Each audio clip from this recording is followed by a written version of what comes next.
Let's see.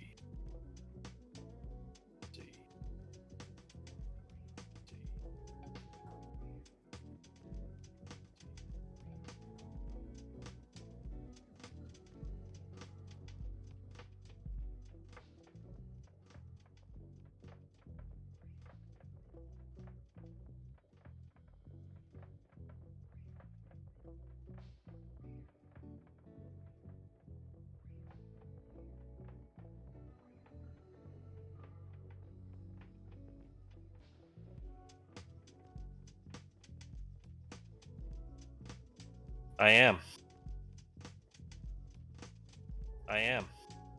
Oh yeah, there's the delay. I heard myself.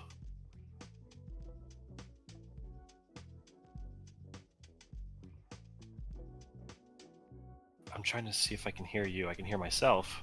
You won't be able to hear me until now when I put us on the screen. You should be able to hear me now.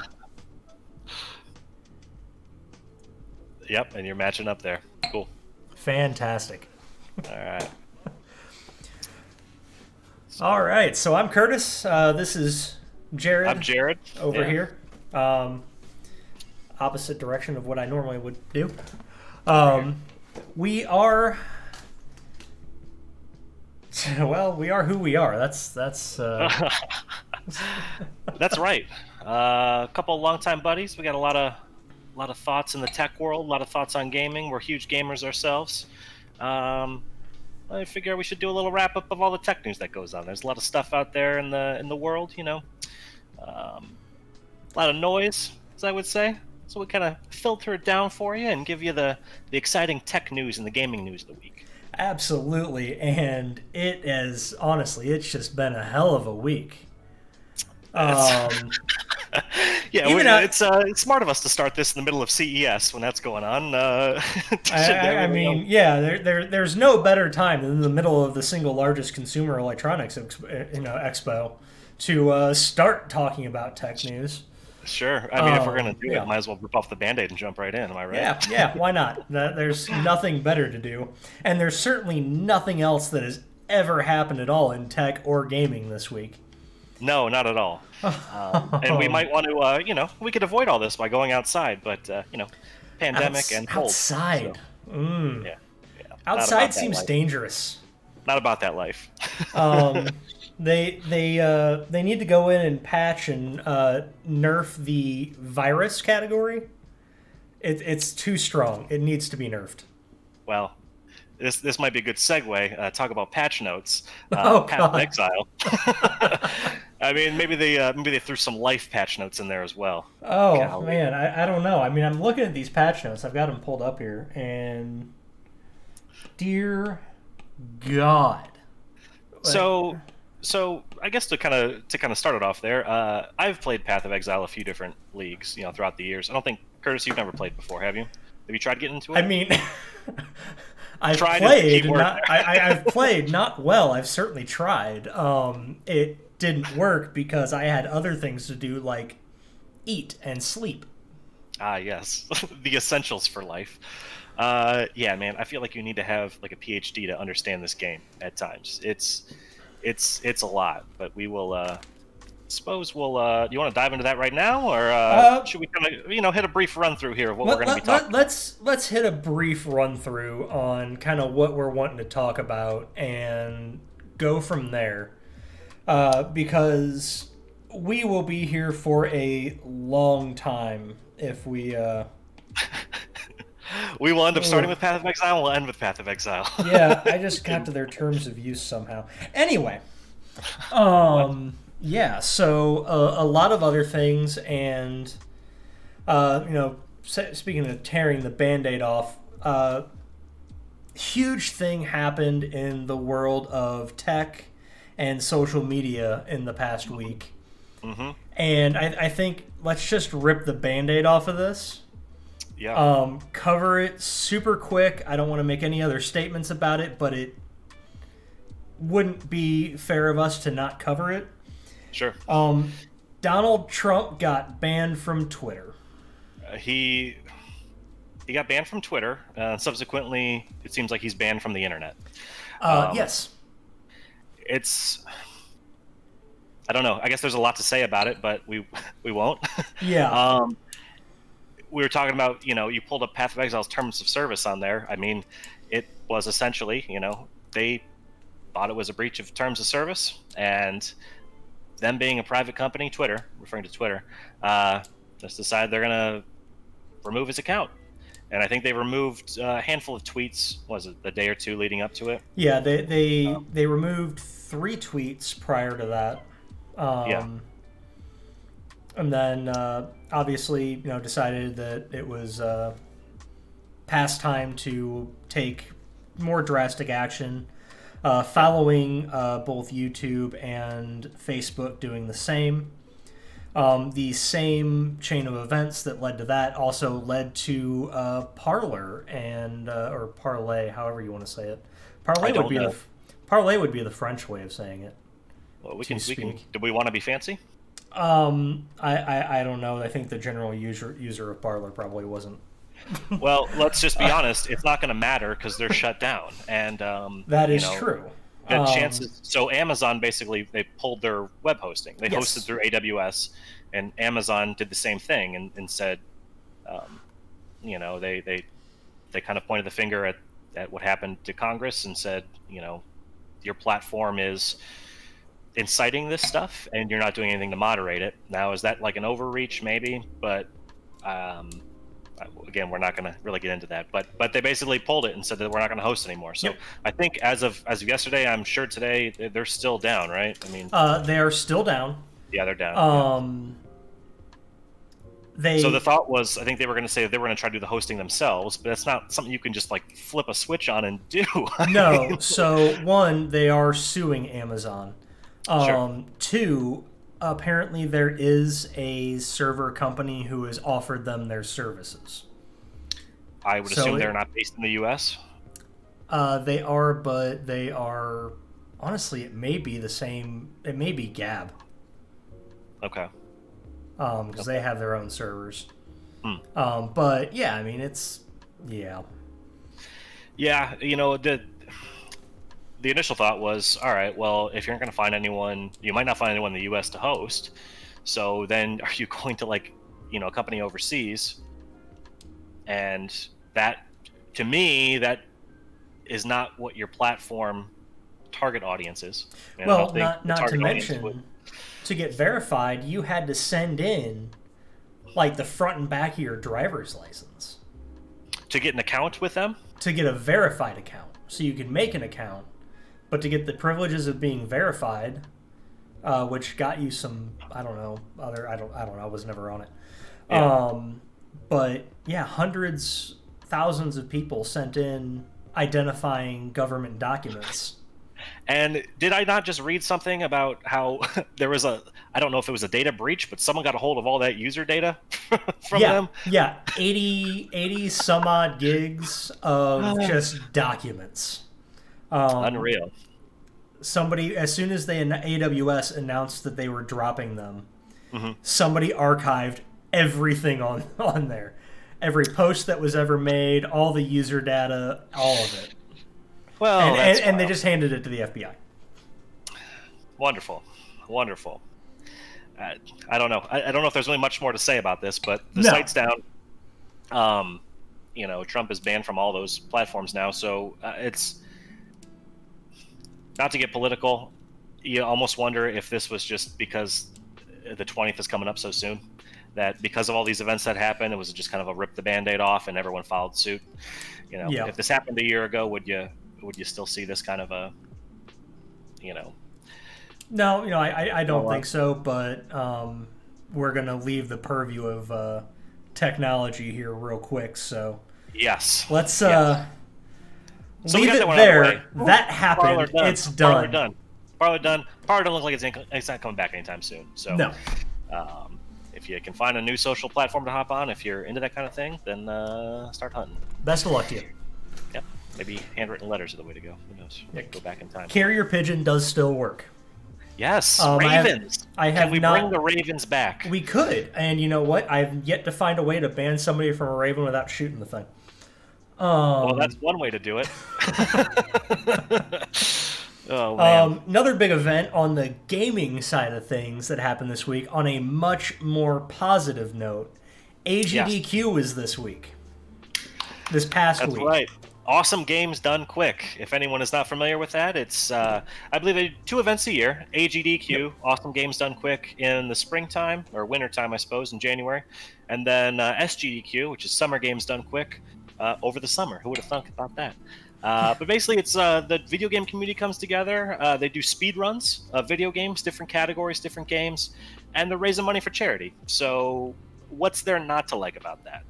I think the only change this year was it's all virtual.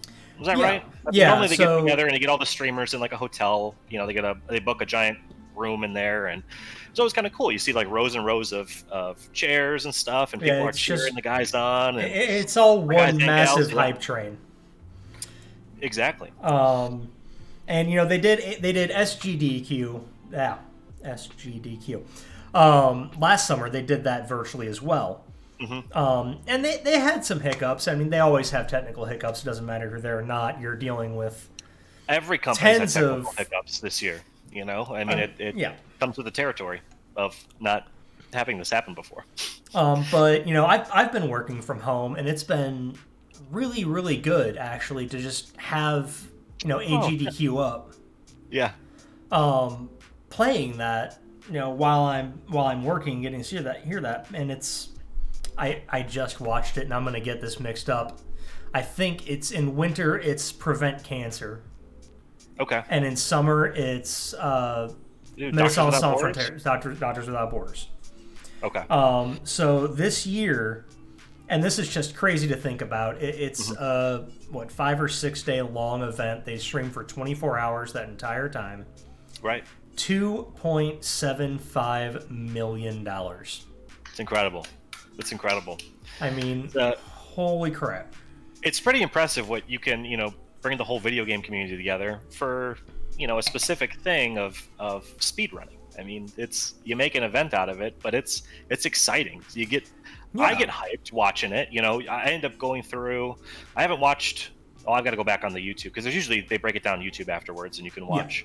I haven't had a chance to really watch live this year, but it's fun looking at the schedule, seeing what games are coming up, especially if you got like a weekend, some weekend action. Oh yeah. It's like cool, and then you're like, man, do I?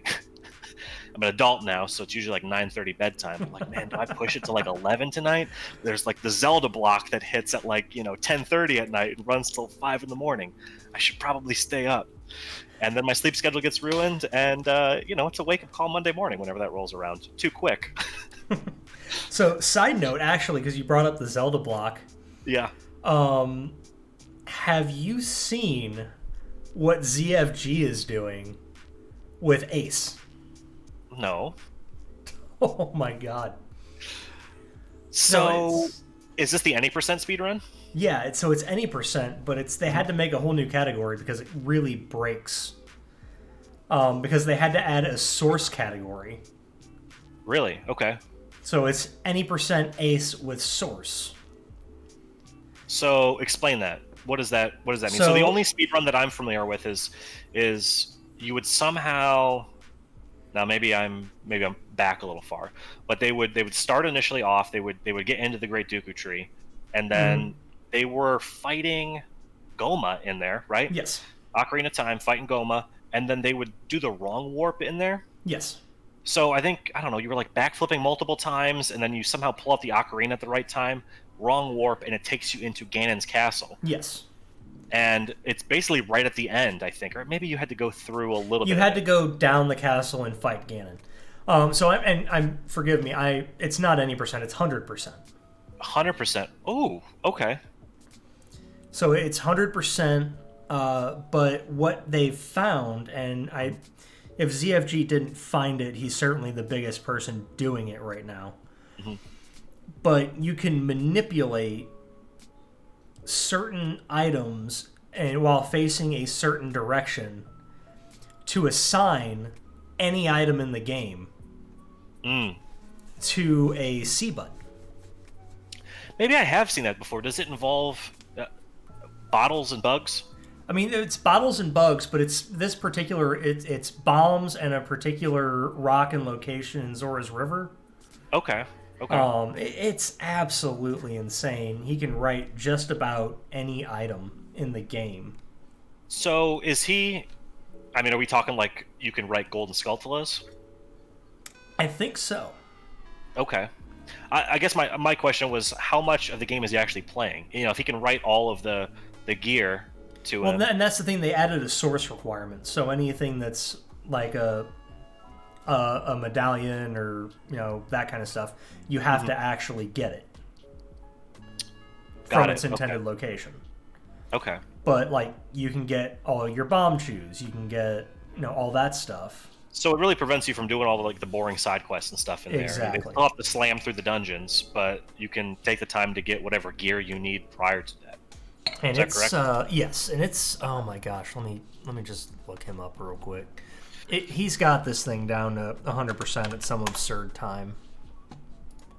Ended very soon because Um, Ocarina of Time, all dungeon speed runs in 4140. 41. That's not 100%. 100% speed run in just over 3 hours. That blows my mind because they're getting. Man, I'd love to take the time and watch that. So yeah, the question is, how are they doing all the heart pieces? If they're 100% in the whole thing, are they writing those? Or are they actually going to get them? I I'm honestly not even sure, but Hmm. just the technology that they found in this at this point, what 97 25 almost year old game. Yeah, I mean, I thought for a while there they couldn't really get the speed run. Now maybe the ending percent's still that way, where they really can't modify it anymore Oh, I think to get that's the speeds down. But one category, if it's that source, then that may be where people are putting their money in or their time, oh I guess I yeah, should say. absolutely. I think Cosmo, when I guess it's she now, when Cosmo was running, Yes, yeah, she was the one that got that down to what, like 14 minutes. dude, watching her play was may sound silly. It was like inspirational. I was Oh like, my god. dude, I wanna speed run that too, because she would just like even if something went wrong, it seemed like she was super positive Oh and yeah. and explaining what she's doing and how she's doing it and would have no problem like if I a button input got screwed up. It's like, all right, let's reset. We'll do it again. You get so far into it and then just no, it's fine. We'll reset. But I just and then remember. grinding that first part over and over and over. And the hardest part to me for the whole thing was going through that intro sequence that you can't skip.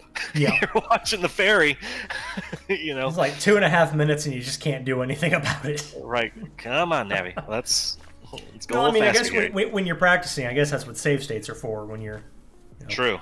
Yeah. doing the thing that Nintendo doesn't like and emulating their product. Uh, Um, yeah. That's a little hint to what we got later in the show. yeah, yeah, Oh because boy. they really don't like you, not making money off of their 25-year-old plus game. Hey man, they can still sell it for full price, and they will get plenty of people to do it. So Yeah, it's just a totally different mindset of what Microsoft and Sony do, where they will, maybe not just them, maybe more, indie devs, PC devs. You know, it seems like there's every big game that comes out, they're giving codes out to all the main streamers, like hmm what seems to me like a week early for a lot of these games. yeah, Where they you're do it then early a like lot. that's your marketing budget is like give them keys and then like probably pay them to play your game and it hypes me up. But then part of it, depending on the game, I don't want to see it. I like to have that experience of like a new game that I've been hyping up for a long time. It finally drops. I get off work. I can go home. I've already got it preloaded. I can play it.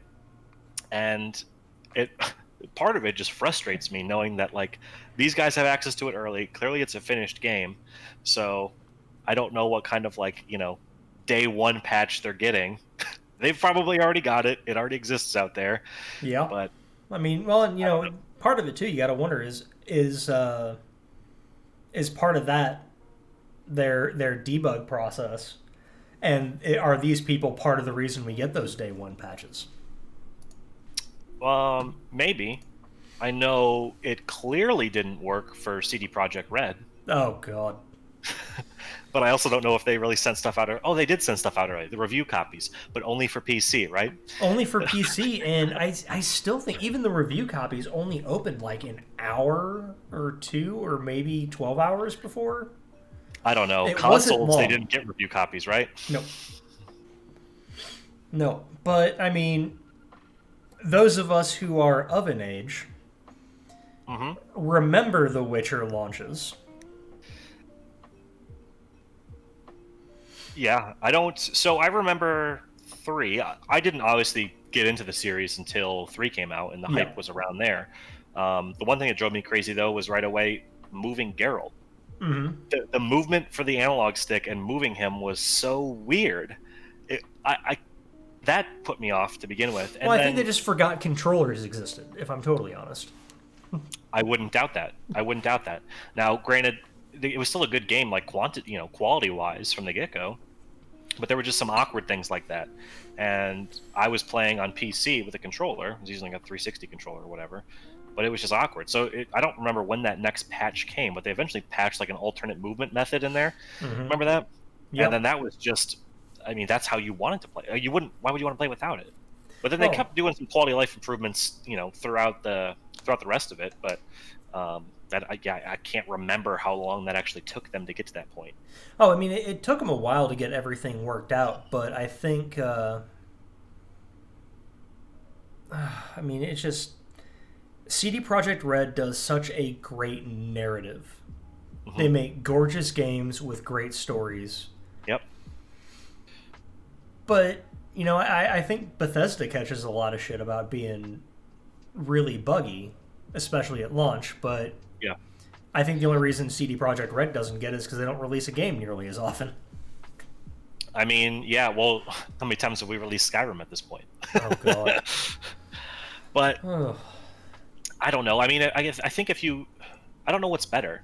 Do you wait until you get the game to the most polished state you can, or do you open it up to the community and then rely on that kind of stuff? Well, and two, I think CD Projekt Red knew that they were releasing a buggy end product. Yes. But I also know that they were under so much stress from having delayed the game so many times. Oh, I'm sure their executives were like, they delayed 3 times, 3 times at the end. Yeah. I mean, it was I think delayed it for a was. year, essentially. Right. Right. But yeah, I think they just got to the point where it was the story is done. It's got Keanu Reeves in it talking about how big his private parts are. Oh, great. Um,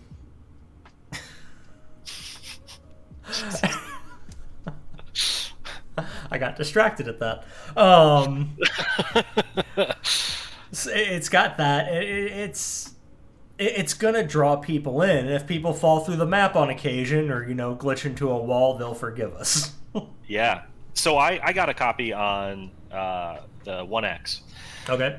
Um, because I was looking for looking for a game to play on that thing. Because I still not able to get my hands on the PS5 one of these days. I will track one down. But Eventually, yeah. I was able to snag a One X or a Series X. Awful naming convention, Microsoft. I just want to put that one out there. A Series X, and I thought all right, well, here's going to be the great game. This is like totally a next gen game. It's going to make the thing look great. I didn't realize that the version that they dropped for Series X is just the Xbox One X, an Xbox One version. Yes. It's not its own optimized thing. No, it's terribly optimized. So I ended up running into, I don't know, I think I was playing another game at the time. I think WoW had just come out. I think Shadowlands had just launched I don't know, like a week prior. Yeah. Maybe I'm getting my timelines confused here. Regardless, though, I had probably put 5 hours or so into the game, Yeah. and I once they opened it up to everyone to get a refund, Microsoft said you could open it up and get a refund. I got it, so I was getting to the point I didn't even make it to the tutorial, and my character ended up aiming its face down to the ground and then just walking automatically into a Oh. wall without me doing anything. I had to jiggle the controls around and start slamming buttons to gain control back of the character. And this was for every single one of these tutorial, like, I don't know, they were like tutorial spheres or something you go into. I might be explaining this Yeah, wrong, I but have not played the game yet, so I could not tell you. so I was just like, this is basic stuff that I don't have control of my character, that it's now moving for me. And I'm like, all right. So that made me like put the game down. I was like, we'll give it a few days and let it patch up. And then everything blew up where CD Projekt Red was like, oh yeah, just go and do your returns through Sony and Microsoft. Sony turns around and says, mm-mm, you're not doing that. So they pulled them from the store entirely, Yep. which was wild. And I think Microsoft did the correct approach where they put up a disclaimer when you go to look at the game in their store, and it said, this game is, I think it's the buggy state, or it's not quite ready. It's something Mm-hmm. like that. You can proceed if you want to. I mean, kind of like But the warning that Steam has on greenlight games or early access it's games. early access. Yeah, exactly. And I think that's kind of what the message they put out there was. But I was able to go through my account and get a refund off there. They said, if you want a refund, we'll do it. I'm really curious, though, because personally, I have not heard about Cyberpunk 2077 since that whole fiasco. I mean, I don't know anyone that has gotten the game or has had any interest in it. The consensus I've gotten is let's wait. I've got no, after seeing its state when it launched, why rush it? I mean, clearly rushing it was what got us into that mess in the first place. Oh, I would absolutely. I would much rather personally, I would wait another year plus to play the game if it comes out in an actually like finished state.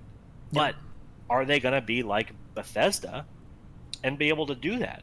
I mean, how many bugs are still in Skyrim that you have to have community patches out there to get rid of all of like the weird quirks that you find?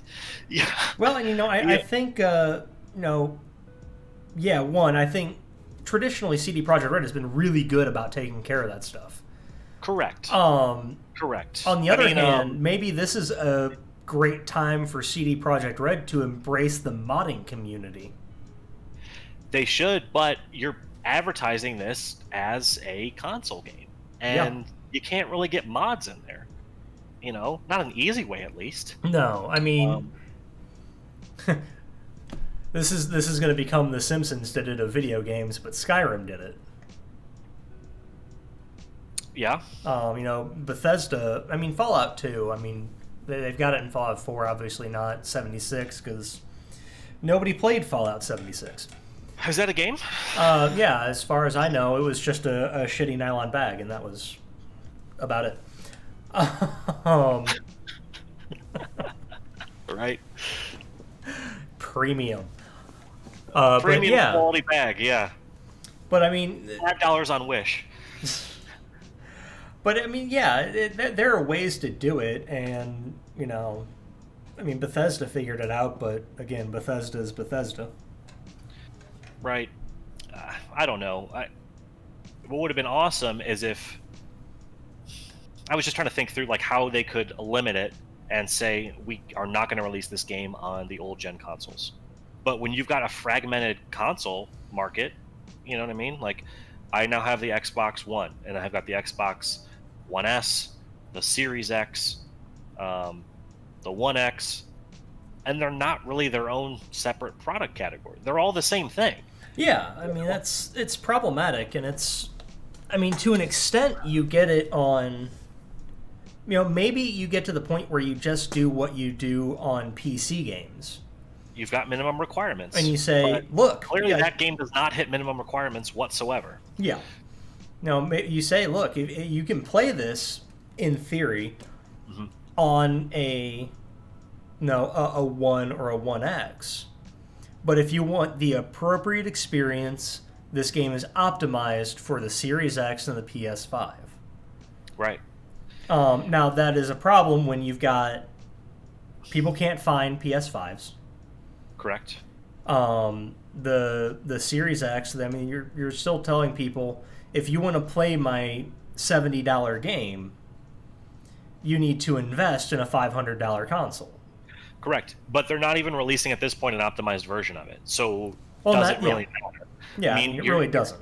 You're not putting out a finished product for the base systems, and you're not putting out a finished product for the next gen systems. Yeah. So to me, don't launch on them then. make it PC exclusive for X amount of time, And then and launch on then the equipment that can run it. because that's at least the reviews that I saw on that one seemed to be PC users didn't really have a problem. But then again, people who are playing these type of games on PC that are PC gamers are generally these machines are much more advanced than what your consoles are. Your consoles are playing catch up from years ago. You know what I mean? Yeah, yeah. I mean, that's my PC is $2,200, Hmm. and if I decide, oh, I have a game that I want, it's a lot easier for me to swap out a graphics card Yeah, than it is to go out and buy a whole new console and yeah. set everything up and So go I through was the kind of whole on rigmarole. the opposite of you currently, because my PC is around it's from like 2011, 2012 around there. Yeah. So I've got a Core i5 2500K, which I had overclocked for the longest time. Got that bad boy up to like was it like 4.3, 4.4 gigahertz water cooling. I was very impressed with that thing, but I kept it overclocked for years, for years and years and years, and then I was starting to get random shutdowns one day. Mm-hmm. So I was like, okay, let's let's start taking my overclock back, put it back to stock, and then my crashes stopped, which was good. But I'm at the point where I've got like a what do I have in there? Like a GTX 2080, I believe. Okay. Yeah. So I've got a really good graphics card in there from last gen, but if I upgrade anything anymore, it's a new processor, which means a new motherboard, which means new RAM, which means I should probably get a new power supply. Which, if I'm doing all this, might as well. Well, I need a new CPU cooler, Yep. and then I I guess I could reuse the same case, but do I want to? Do I want to use the old SSD I have from forever ago? Probably not. I probably need to get, one of the new NVMe M2 ones, So it's just adding all that together. I was like, $500 for a console? That sounds great. You think that with Game Pass? What an incredible experience. I mean, can we Yeah. talk about Game Pass for a sec? Oh, we can absolutely talk about it. I love Game Pass. The value that brings, I think it's not talked about enough. No, absolutely not. Because you spend $15, you get Game Pass Ultimate, you get Game Pass for your PC, you get Game Pass for your console, you get Game Pass on your phone if you have an Android phone, you get Xbox Live. And the quality of games that they put on there for that price, I mean, just think about it. You buy a brand new game that's $60. That's Mm-hmm. 4 months of a wild array of games. Oh yeah. And they're good. And they are good. Yeah, I mean, That's the thing. you I mean, you almost could expect it's going to be the EA access where you get access to it's get either that in there really too. old or it's yeah quality. Correct. But So on that Game Pass, you get I excellent forgot stuff. about that fact that Game Pass Ultimate now has EA Play on there as well. Does it really? It does. So this is actually admission. I have Game Pass, Do you? and Okay. I don't use it. So I don't use it for PC, and part of the reason is, well, I'm on a computer all day at work. So a lot of the times when I come home, I just want to park it on the couch Mm-hmm. and not have to stare at like be super close to the screen again. And then I'll usually play more casual games too. Like what I was playing a ton on Xbox was Slay the Spire. Okay, yeah, And just that card game where I can kind of relax, do some runs. I can then look at my phone if I need some text or whatever, or want to look some stuff up online, whatever. But part of the reason too is the computer interface mm-hmm. for Xbox for Game Pass was not very intuitive. So I don't know if that's No, changed recently, it if it's gotten hasn't. better, but It's not very good. very, very subpar. If they had an experience like Steam, where you could just go through and it's, dude, just blanket me with all the games, make it real easy to download. I think you would get more people on there. Mm-hmm. But I think you got to give them time, because I think they're just refining at least the console experience at this point. That was one thing too when you switch over from Xbox Series X or Xbox One to the Series X. No new interface. This is Xbox. This is what Xbox should be. You Yeah. know, we want to have that consistent platform. So if they can just kind of bring that over here and maybe make, you know, like a button where you can pop into like an Xbox interface on here and maybe Mm-hmm. have like the same style dashboard, or get access to the same type of apps where you can have like Netflix on there, and all the other streaming services, and built into an interface like that, like on a dashboard. That might be kind of cool. Um, but well, I mean, we'll see. We'll see. But the value it brings is incredible, and so that's why I ended up going for the console, instead of a PC. But I don't Well, know. see, I'll do it eventually. I need the money. Oh, I get it. I was in a similar boat, and I think the big difference was I wound up working from home, Sure. and my console was fine. Hmm. So I rebuilt my computer so I was able to work better and game better. Hmm. And then 2 months later, my Xbox One, my launch day Xbox One, Yeah. crapped out. Is this the one that the power supply shot on? So the power supply shot, we thought, and then I got Yeah. a different power supply, and it worked for 3 days. There's your sign. I'm like, I don't think it's the power supply. No. Man. But So speaking of Microsoft, yeah. and you wrote this down, and I'm not familiar with it. Yes. Oh, okay. Yeah, go on. Microsoft Duracell batteries. Yes. So some wild rumor started on Reddit. I don't know if it was on Reddit and then it kind of spread somewhere else. But when you buy an Xbox, it you know Microsoft made the decision that they want to have double A's for their controllers. Yeah. Their thought was give the players a choice. It's going to ship with 2 double A's in there. If they die, great, just throw 2 more in. They also sell play and charge kits to have the rechargeable battery if you want to. Yeah. And then if you have their super high-end Xbox Elite controller, that's obviously got a built-in battery rechargeable pack in there, which is a wild, beautiful controller, what I would love to get one day. But Yeah. I digress. So, I don't know. Someone had said that, I don't know, Microsoft's got some agreement with Duracell where they're forced to use Duracell AA batteries in there. Like, What? forced? Forced? Where do they have them? You'll never be able to power your console ever again. You'll have to deal with Energizer. They've No, just got dude. It's built- called a built- business decision. You chose to use batteries, and so, okay, well, it would be a good partnership. Duracell makes batteries. Let's come up with a partnership with them. We'll buy some batteries from them. Maybe they'll give us a little discount on that. Just throw them in there. We'll advertise the branding. Companies can work together, guys. No. See, you're wrong. What happened here is Yeah. somebody kidnapped Bill Gates and replaced him with a doppelganger that's paid off by Duracell. Yes. And the yes. only reason that Sony hasn't done this with the PlayStation and Energizer is they would have to go to Japan. They can't find the Energizer Bunny, man. No. He's just hidden everywhere. Nobody can get him. He just keeps going. They just not sure where he's going at this point. Nice time. But yeah, it's just oh my god. You should pitch that one Energizer, man. Yeah. Damn. Maybe start making Kurt Dog Edition headsets strictly with Energizer batteries. We found him. That's the slogan. I have found the bunny. That's right. I don't know. Bow before me. So then there was, I don't know, there was like an article on The Verge, or it was Engadget or Polygon, one of those guys, where I think the article headline was like, no, in fact, Microsoft is not like held hostage by Duracell, that they have to put the batteries in there. I was like, does anyone get out into the real world and understand how companies can work together on stuff? Apparently not. I don't know about you, but in my business, I do all of my deals by pure violence. Sure. Either that, or I figured you need to have some batteries at work for your line of work, Curtis.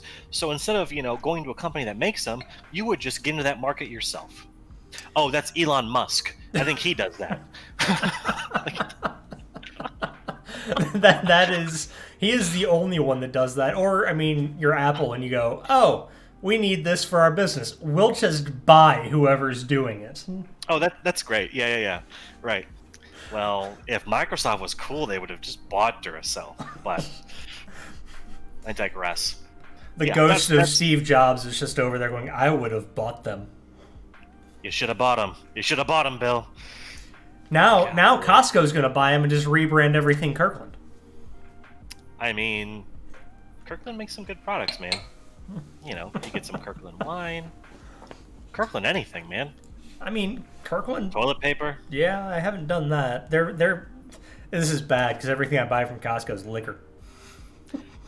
Hey, man, dude, it's way cheaper than anywhere else. I am 90% sure that their bourbon is just Jim Beam. Probably. So here's the real question: do you have a Costco membership? I do. Okay, I ask because I don't know if that's one of those things where they can't gate it behind a membership. I know when at Sam's Club before, I think you could like get stuff from the pharmacy there without having a membership, and I think you could buy booze without a membership. You know, so I don't know if Costco was the same way in that regard. I think it is. Yeah, I'm pretty sure. They check you at the door. Hey, where's your membership? Oh, I'm just here for the booze. Like that's. Proceed. Okay. All right. One of those guys. Where's your membership? I'm just here to buy 3 gallons of bourbon. Right. No big deal. Barrels? Can I park on the dock? Okay, you laugh, and this is not tech related at all. But we've digressed. We've digressed immensely. So that was all part with the Duracell batteries. That was that whole story. But Costco, some Costcos have gotten their hands on and will sell it is a full whiskey barrel. Okay. And a whiskey barrel, something like 155 bottles. Golly. Okay. But what they've done is they just have it's the empty barrel, and you buy the full empty barrel for like $1,200 or whatever it is. Yep. But you get the 155 bottles. Yep. Of whatever whiskey it is. So you get the big ass barrel, but they can't just be like, oh yeah, roll it out and tap it. So it's an empty barrel and all the bottles that would have come in it. How great would that be, though? You got that bad boy sitting on the floor, just filled. You get some little child up there, just runs up to it and starts slamming his head into it. I don't know why the kid's going to slam his head, but it seems like something a child would do. And now you've got just booze, a whole barrel of booze. Just how many bottles did you say? Too many. Yeah. Over 150. I don't remember exactly how many. I think it's 155. Does it fit in a cart? Can you put the barrel in the cart? No, and you better have a pickup truck. I mean, the things are, someone's gonna roll up in like tall. a Ford Fiesta and be like, can you help me load this? Excuse me? Yeah, help me. Can you? Yeah, I'd like to fit the barrel in my Ford Fiesta. Okay, sure. That is still one of the favorite customers I ever had at Best Buy. Yep. And keep in mind, I was in Best Buy Mobile. I sold cell phones. Right. I cross-trained into Magnolia because I wanted the discount. I cross-trained into everything, but I digress. I had no Magnolia there. I just only got to sell the pleb TVs. So I cross-trained. I never cross-trained into home theater or appliances, but I cross-trained into both Magnolia and Pacific. Wow. Okay. Look at you over there. Because you got extra discounts if you did that. Never used my Pacific discount. I should have. But I had a customer, and it was a weird, Tuesday night. And this guy comes in, and I'm the only person Magnolia trained in the store. Oh, okay. And he comes in, and this dude is serious. He's... We talking like he's ready to make a deal? Oh, he's ready to make a deal. He's buying full home theater. He's buying 85-inch TV. Okay. 10 speakers, receivers, all the stuff. So you're saying you got a whale? Yeah. You got a whale on your hands. I had a $12,000 transaction. Okay. With this guy. Did he pay cash? He paid cash. Of course. Which is great when you have to get on the radio and be like, I need a manager to come back and count cash. Mm-hmm. Why do you need that? It's 5 figures. Yeah, so you might as well bring someone else. Bring 2. Just bring a drawer and an armed guard, please, because we're in the back of this store. Thankfully, Right. it's Chesterfield, Missouri, so nothing happened. So nothing out of the ordinary. Nothing out of the ordinary. This was just a regular day in that store. Sure. But then it all comes to, well, I need somebody to install the stereo equipment. All right. You sell that, right? Yeah, I mean, yeah, we do install. Great.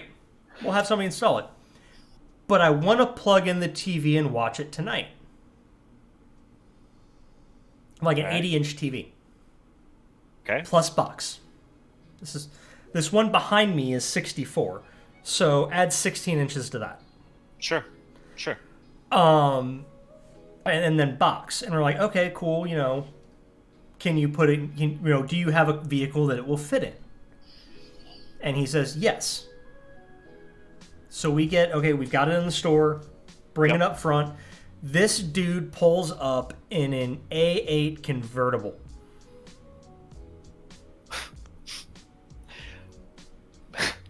Okay. First thought, based on the location, doesn't surprise me one bit. Does not surprise me one bit. Because he probably just went over to the dealership across the street and bought it. Yes. With cash. Well, I might as well get a nice TV, too. Yeah. And I'm already spending, $120,000.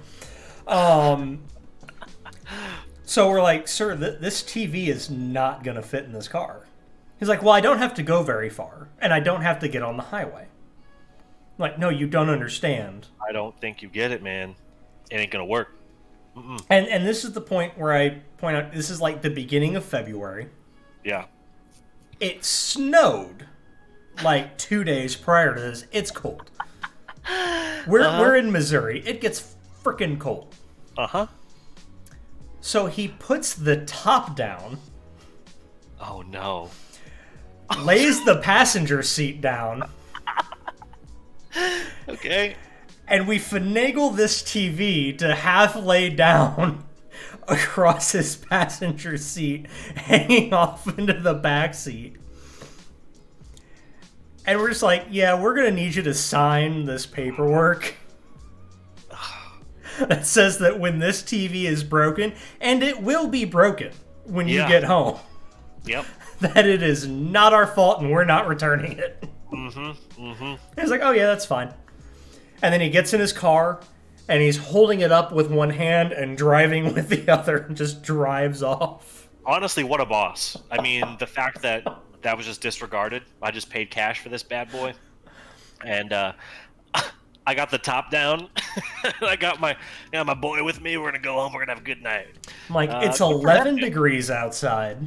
It's for him. icy. Oh, I man. wish I had that. I wish I had that kind of confidence, frankly. And that kind of money. I mean, that would be nice. I'm way more concerned with having that kind of money than I am that kind of confidence. That's very true. Right. I can fake it. When you can afford to just throw it out the window, Right. it doesn't matter if you break your TV on the way home. Sure. I can go back and buy another. That'd be awesome if he did. Well, I took the turn too hard up there. I'll be slower next time. Oh, that's too good. We've gotten way off topic here. We should have probably gotten try to so back off topic. And you know what? I'm gonna bring us back because bring us back. I'm gonna How can you tie this one in? a quick another Best Buy story Oh boy. that I got pulled over to the Apple section of the store, Okay. and I am helping this guy and his girlfriend out. He's buying his girlfriend a MacBook Pro. Oh, what a gent. There we go. So I get through the whole transaction, and I ring the guy out, and whatever, and he leaves. And this is at the point we're basically, unless there's a problem, I'm not handling your credit card. Okay. As an associate, I don't see your credit card. You swipe it and do all that stuff. Oh, you're on the other side of the register. Yeah. That's all. Yeah. So he leaves, and all of a sudden, like 5 people walk up to me and, you really kept your cool there. Like, what are you talking about? What does that mean? Like, do you realize who that was? Like, no, it was Alexander Steen. Oh. Were you a big blues fan at the time, or? I was just getting into the Blues, but Okay. I was to the point I could name everybody on the team, but if their helmets were off and they weren't in uniform, I would Sure. not be able to tell who they were. Sure. Yeah. I had an experience like that when I was working at a different company, and it was a football player. It's like a football player's wife came in, and she wanted to get her husband a new phone. Hmm. And so I was looking at the account, and I can't remember. It was a Rams player, but I was looking at it, and I was like, "Oh, that name sounds kind of familiar." And but it was under a business account, and those are handled differently than like a regular consumer account. Yeah. So you got to get authorization and all that stuff for them. So she ended up putting on, I guess, as like their manager or something on the phone, and this guy started tearing into me. He's like, "Do you not know who's in front of you right now?" I go, "I know. You should be thankful that I'm like, doing my job to protect the account, not just letting someone come in here and add lines and do all that kind of stuff." So luckily, the woman was so sweet. She was so sweet to work with, and uh, I think her husband had stopped in later and like met the guy. And I was like, "I really don't know who you are, but you seem nice, so that's cool." Your manager, though, on the other hand, I want to get a little attitude adjustment there. But there were some other people that were in the store, and they were like, "Do you know who that was?" I was like, "I don't know, man. Just a friendly fella." No, I don't. I don't know. But that brings me back to what I was trying to get back into, which Yeah, yeah. is M1. M1. Apple M1 new processors. My goodness, we really went on a stretch there to try to bring it back. Good lord.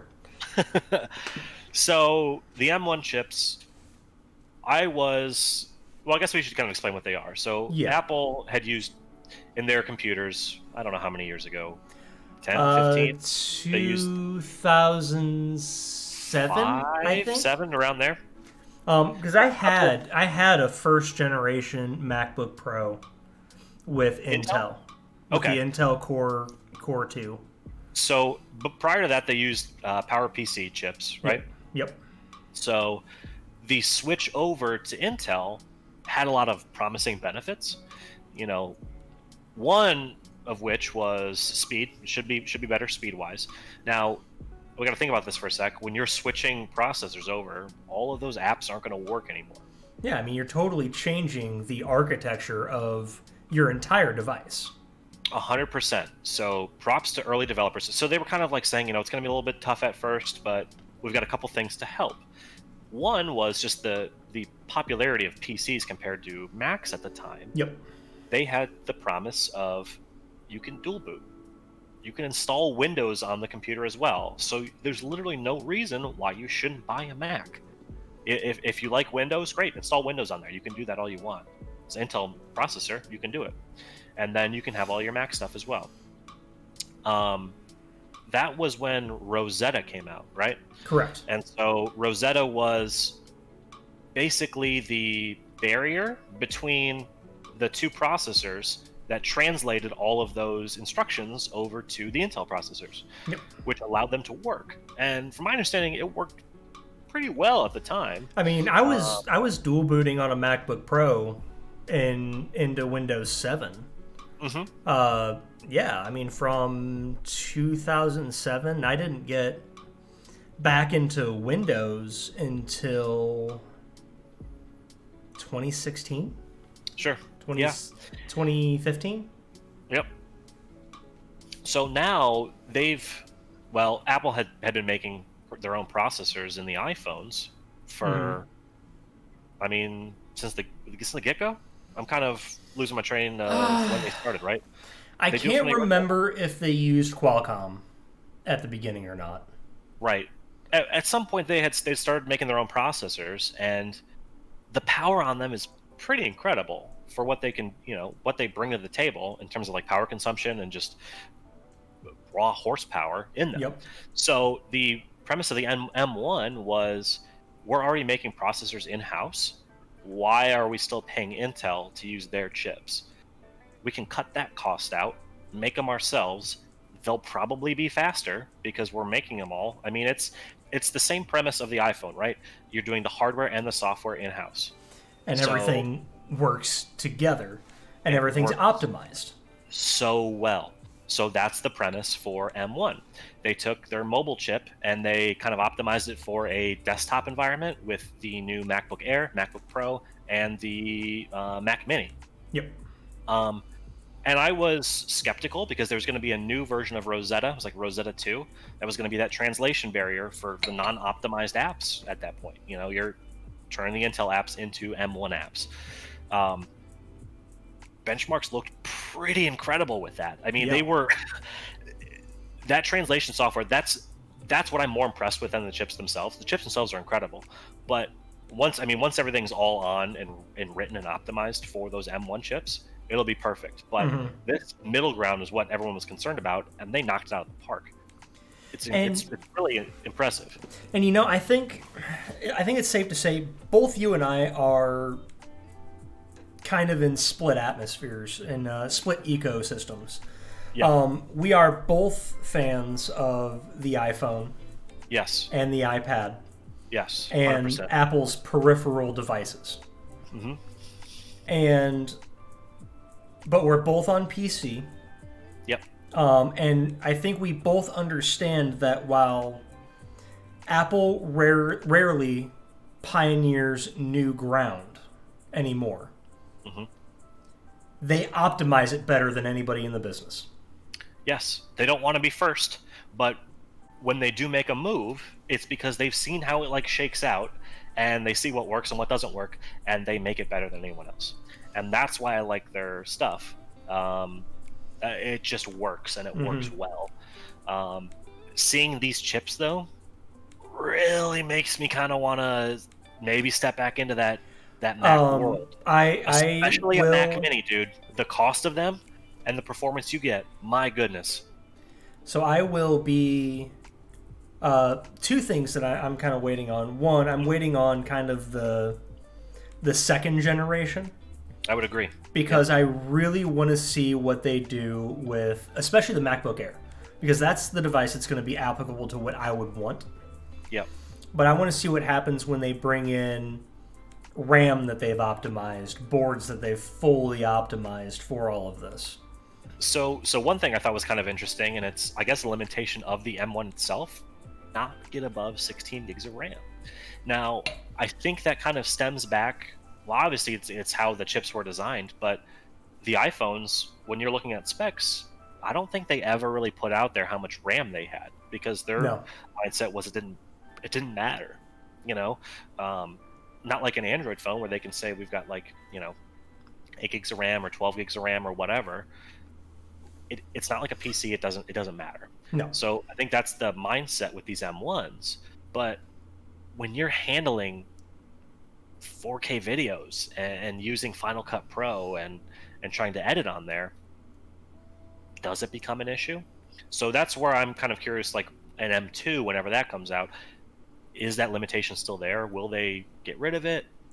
Well, and I kind of wonder too if when you're talking about using Final Cut Pro or video editing.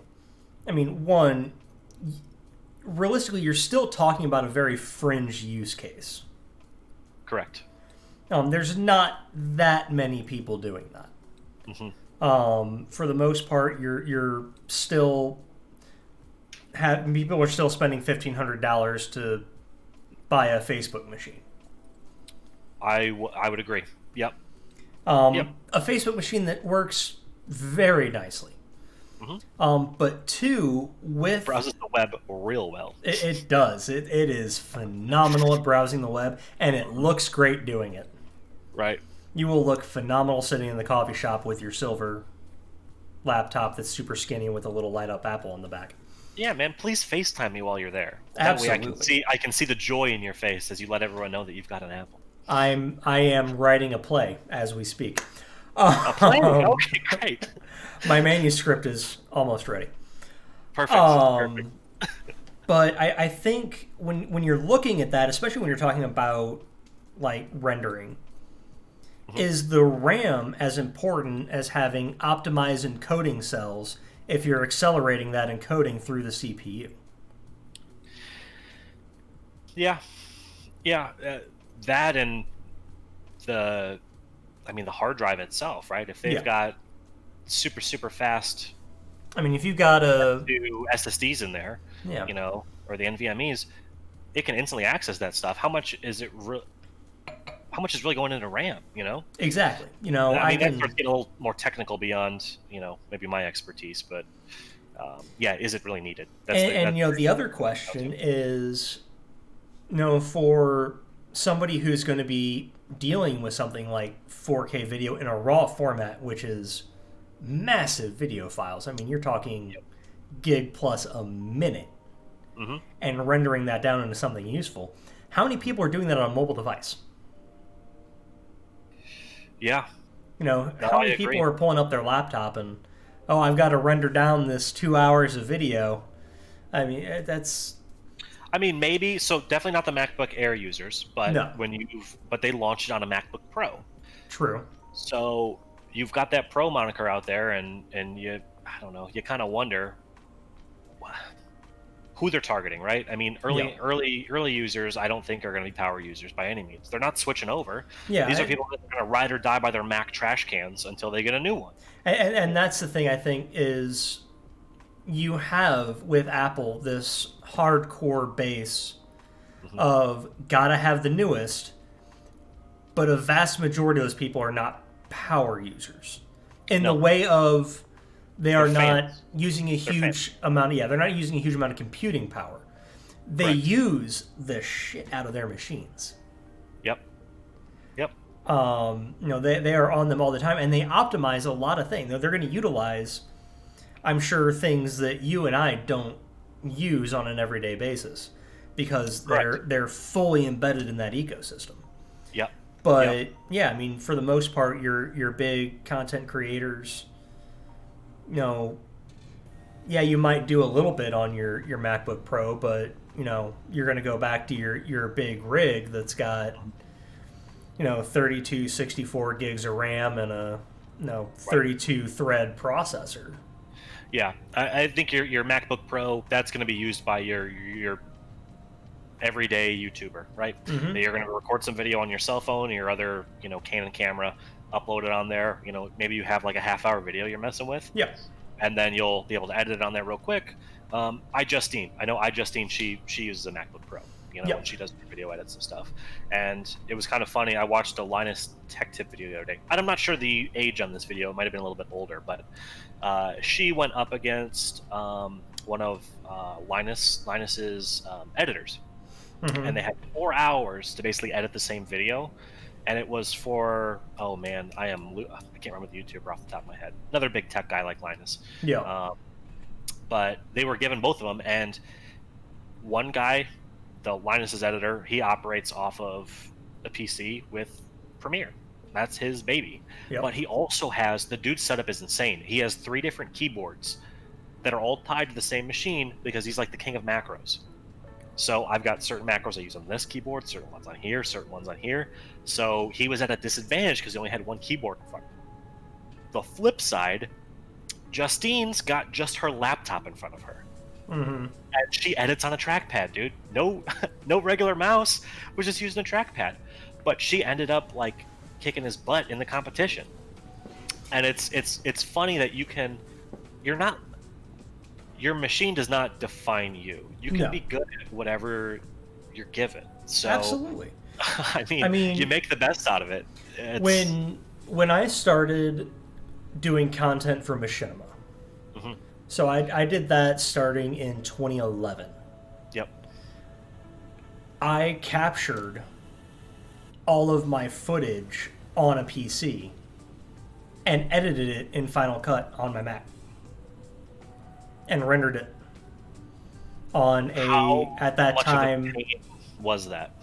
I mean, it sucked, but I was capturing in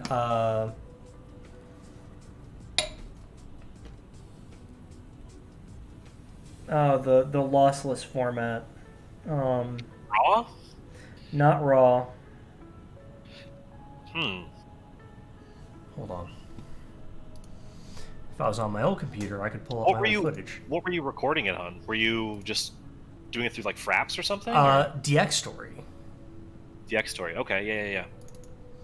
Hold on, let me Let me actually pull up. I have DX Story on this computer. Remember at the time, for the longest time, Fraps was like the best in the biz. And So then DX Fraps Story worked came really out. well. Yeah, DX Story. The thing with them was that they didn't AVI. Oh, yeah, massive files, bro. Yeah, Massive massive. files. But I mean, Final Cut handled them just fine. But Hmm. moving them back and forth, and then I would render them down on my MacBook and upload them through there. Yeah, Um, but I mean, I was doing that on a at the time 4, 5 year old sure. MacBook Pro. Hmm. Um, and just that goes back to just Apple's got it so optimized. Correct. You can have an old machine and it still works pretty good. I Yeah. mean, you can be 5, 6, 7 years back. I still have an iMac that's down in my basement that I bust out every once in a while for some when I try to do some editing in Final Cut. But it's 2012, man. I mean, Yeah. it's 8, 9 years old now. But I don't. It can't take the newest OS updates, but it still is decently fast. And for what I'm using it for occasionally, it works well. Yep. Now, if I told you I brought my computer up that was for, maybe this isn't a good example because this I just told you my desktop is from around that era too, the 2012ish era. Yeah. But this was a custom build. But if I brought like a laptop up or an all-in-one, if I brought an all-in-one up from that era, do you think it would work well now? Oh hell no. Absolutely not. If you brought me an all-in-one that was 3 years old, I would tell you it's I not going to work know. real well. I know, man, unreal. So basically, the whole point of this is the M1 chips are pretty incredible for them just coming out, but that means competition, right? So Intel is trying to get into that game as well. They announced a couple different things at Yep. CES, and we probably need to do a whole wrap-up show on CES. Absolutely, we do. It's gonna be there's a lot. I mean, today was day two. Day one highlights were immense. I mean, lots of TVs and stuff. Yeah. We'll touch on a little bit of that stuff here, but two big things. One was their latest 11th gen chips, Rocket Lake S, and those are supposed to be like 19% faster than their predecessor. Yeah. Basically, what I read on them is I think it's. I have to go back and double check, but I think it was less cores but more power. Because I mean, if they're going for the gamer market, having more cores doesn't really matter. No. I mean, no games they're not optimized for that. So if you can just slam more power into them, that's kind of the key. So I think that's what they're doing with that. But they teased their 12th gen chips, which will be like the what do they call it? Like big little something like that. Where I'll have to look it up, but it's basically the M1 competitor. It's like a Yeah. mobile chip that they'll be flexing like that as well. So. Well, I think what Intel really needs to do with the updated chip is really bring out a big boy Nook PC. If you're going to go compete with the Mac Mini, Yeah. bring out this ultra powerful new processor that you've developed to compete with the M1. Drop it in a tiny little form factor body Hmm. that just shreds your HPs and Dells, workstation computers. So the question is, are they? I mean, does the timeline match up for Windows and Microsoft? Strictly with their what is it? Their Windows 10s? Is that what they call it? I think so. They're mobile. They're mobile only. Like you can't really download apps besides what's in the App Store. Yeah. And they're designed for that. Does Microsoft and Intel pull together? Especially, listen, Apple dropped them, right? So what are they? They're basically making chips for their old legacy machines that are going to be outdoor probably sometime next year, right? Yep. So I don't know how much of that their business was, but I would assume a decent amount. They got to replace that somehow. So does Microsoft approach them? Do they approach Microsoft and maybe try to come out with something that is compatible? Well, and when you're talking about the mobile market, Mm-hmm. the issue that you get into, and it's the same issue Microsoft had with their Windows phones with Windows 8, It's the same problem Amazon had with their Fire phone. Mm-hmm. It's the same problem BlackBerry eventually had that knocked them off of being the king of smart devices. Oh, we should have a show about that. Yeah, you could do a whole long thing We could talk way too much about that. on research in motion in BlackBerry. Oh boy. But great, you have this processor that can destroy the M1 in a mobile. What are you going to put it in? Right. You have to have that device. That's why I brought up Microsoft, right? Do they want to? Do they want to try to make a killer device to compete? I mean, do you want to go back down that Windows Mobile rabbit hole again? Well, it's not a Windows Mobile device, but I know they showed off that book recently that they've been working on for the longest time. I mean, it's that new Surface, but right. that's the question. You've got the daddy Surface that has an Intel processor in it. Correct. Right. But Intel brings out this chip. Do you risk severing ties with Qualcomm for your lesser?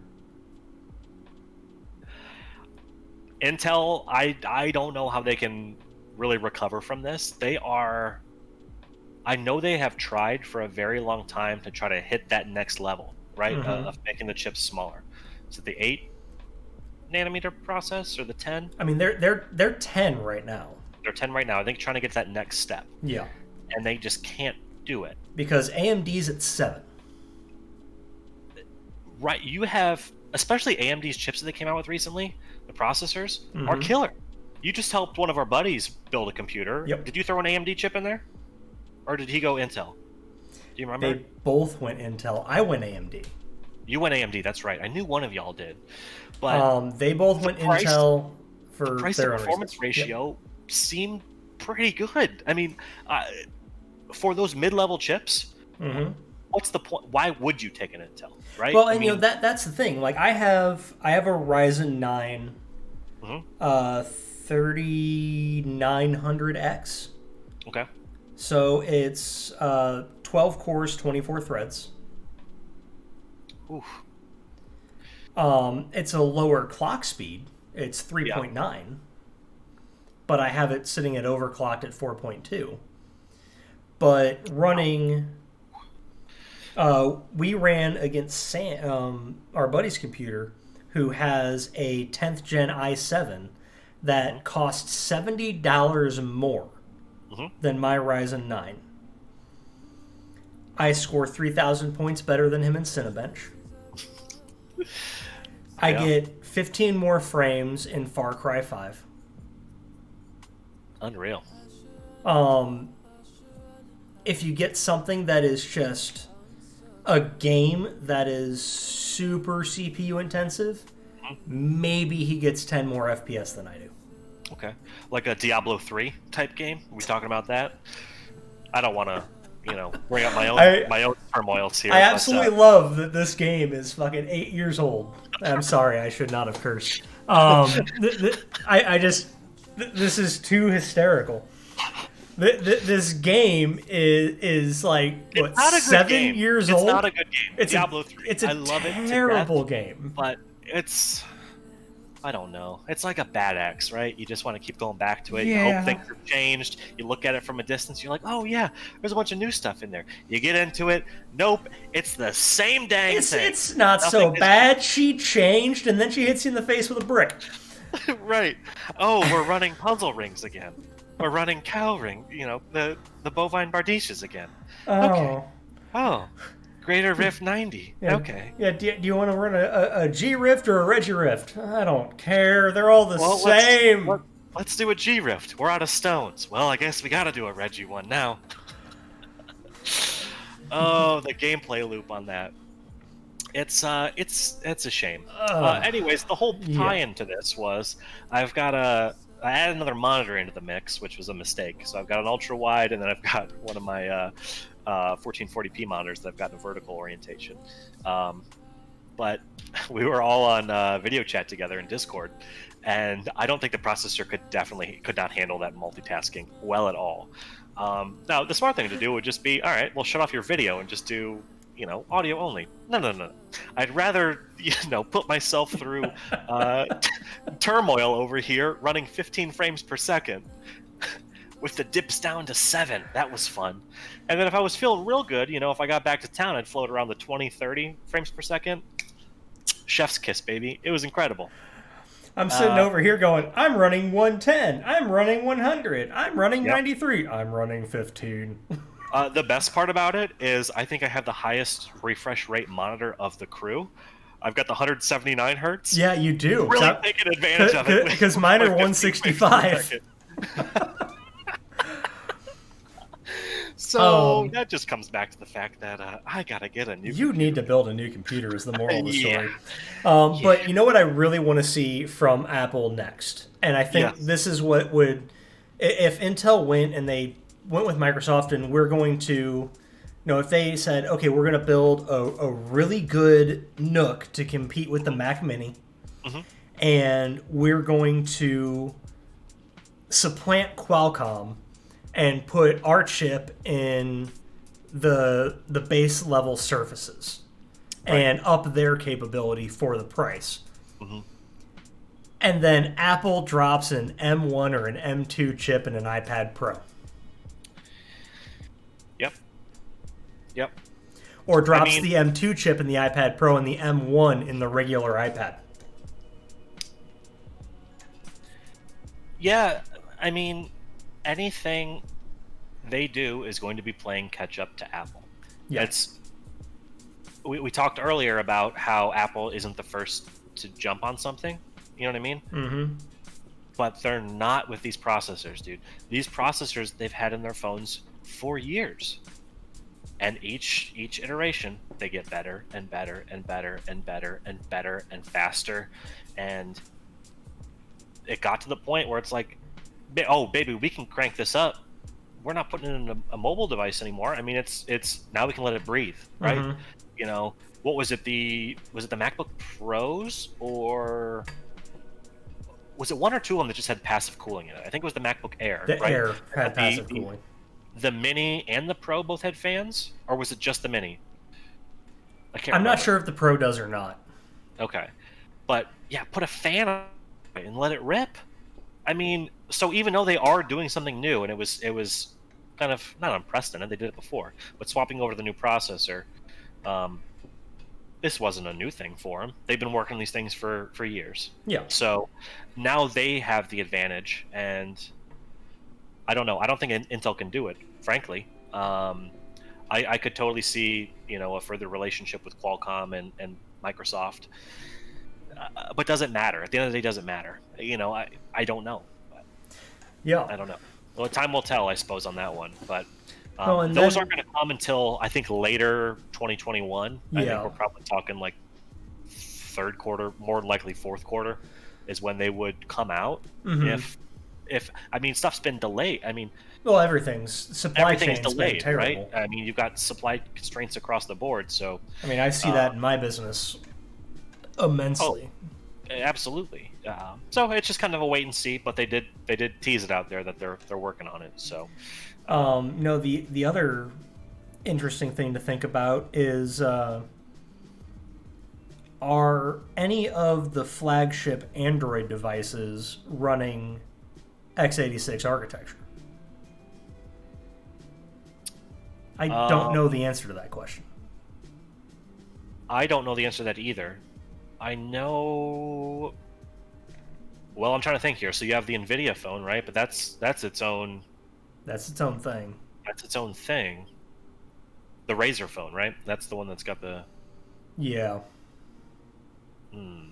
I haven't paid too much attention to that because the. I mean, I don't know, and I don't think I can really say one way or another, but. But that would be interesting if, on one hand, because you've got Intel who's just severed Apple just severed their relationship with Intel, and at the same time, Apple is Samsung's biggest customer. Right. So it'd be interesting to see if it could happen if Samsung started using Intel mobile chips in a flagship Galaxy device. I mean, everyone's sleeping with each other, huh? Yeah. Oh boy. Yeah, I mean that'd be interesting. Which We'll then see. raises the question, if Samsung starts making chips that are optimized for Intel processors, Yeah. does Apple seek their chipsets elsewhere? So, here's a question I'm going to propose to you. Mm-hmm. Do do you know anyone that has recently swapped from one platform to another, specifically talking about like iPhone and Android? Because at this point, it seems like once you and your family are in an ecosystem, that's pretty much going to stay the same. So, You know? actually, kind of funny. My father-in-law, Yeah. um,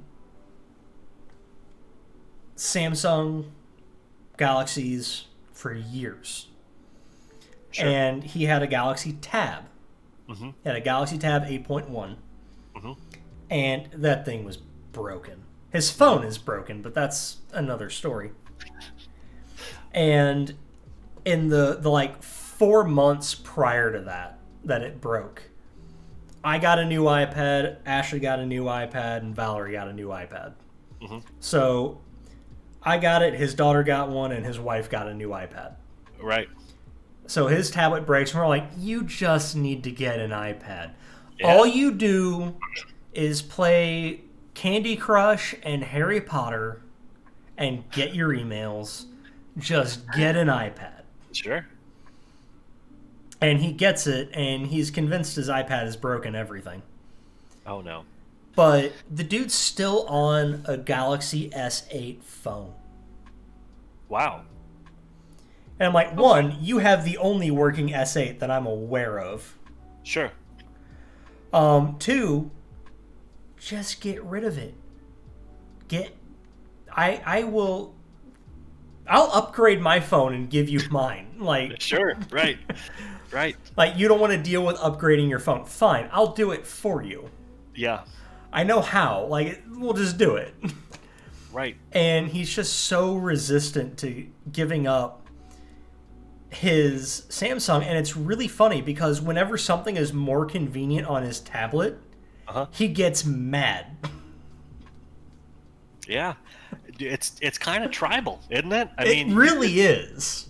I know you have your fanboys, but I think the fanboyism just transcends, right? It's always been about like the consoles and like, is the PS5 or the Xbox Series X superior? And you got the fanboys going back and forth on that. You get your Apple fanboys, you get your Google fanboys, but it's almost like when people are set in stone, are you really going to have, especially now? I don't think there is anything that these phone manufacturers can put out now that will be game changing enough to get someone to be like, wow, that's really awesome that Android phone has. I want to dump my iPhone because of it.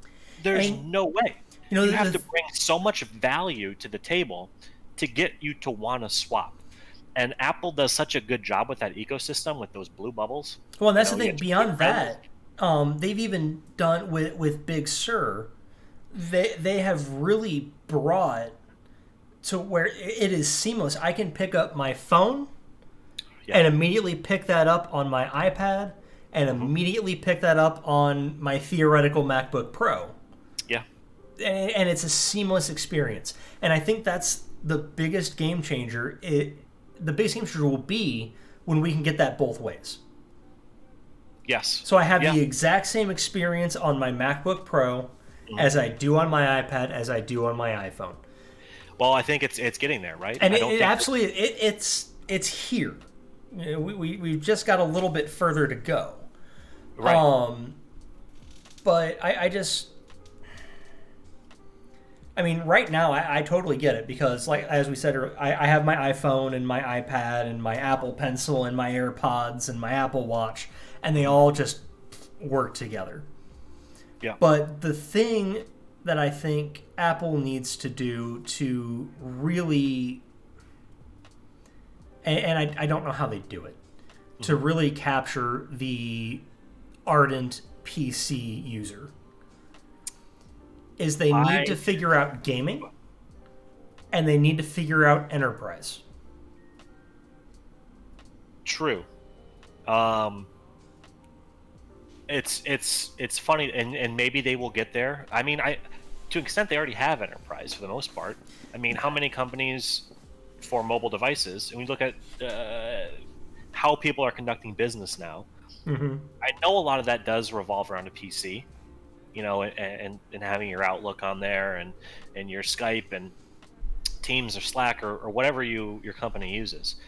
But everyone has a phone, Mm-hmm. and you're texting and calling, and you have your email on there. So the percent breakdown of iPhones to Android phones out there, at least in my company, it weighs heavily more on the iPhone side of things. I get every company's different, but to an extent, they already have that business. I mean, when So it's you like, well, how do they take it a step further? Now, my company, the company I work for, has a lot of iPads as well. So there's another step.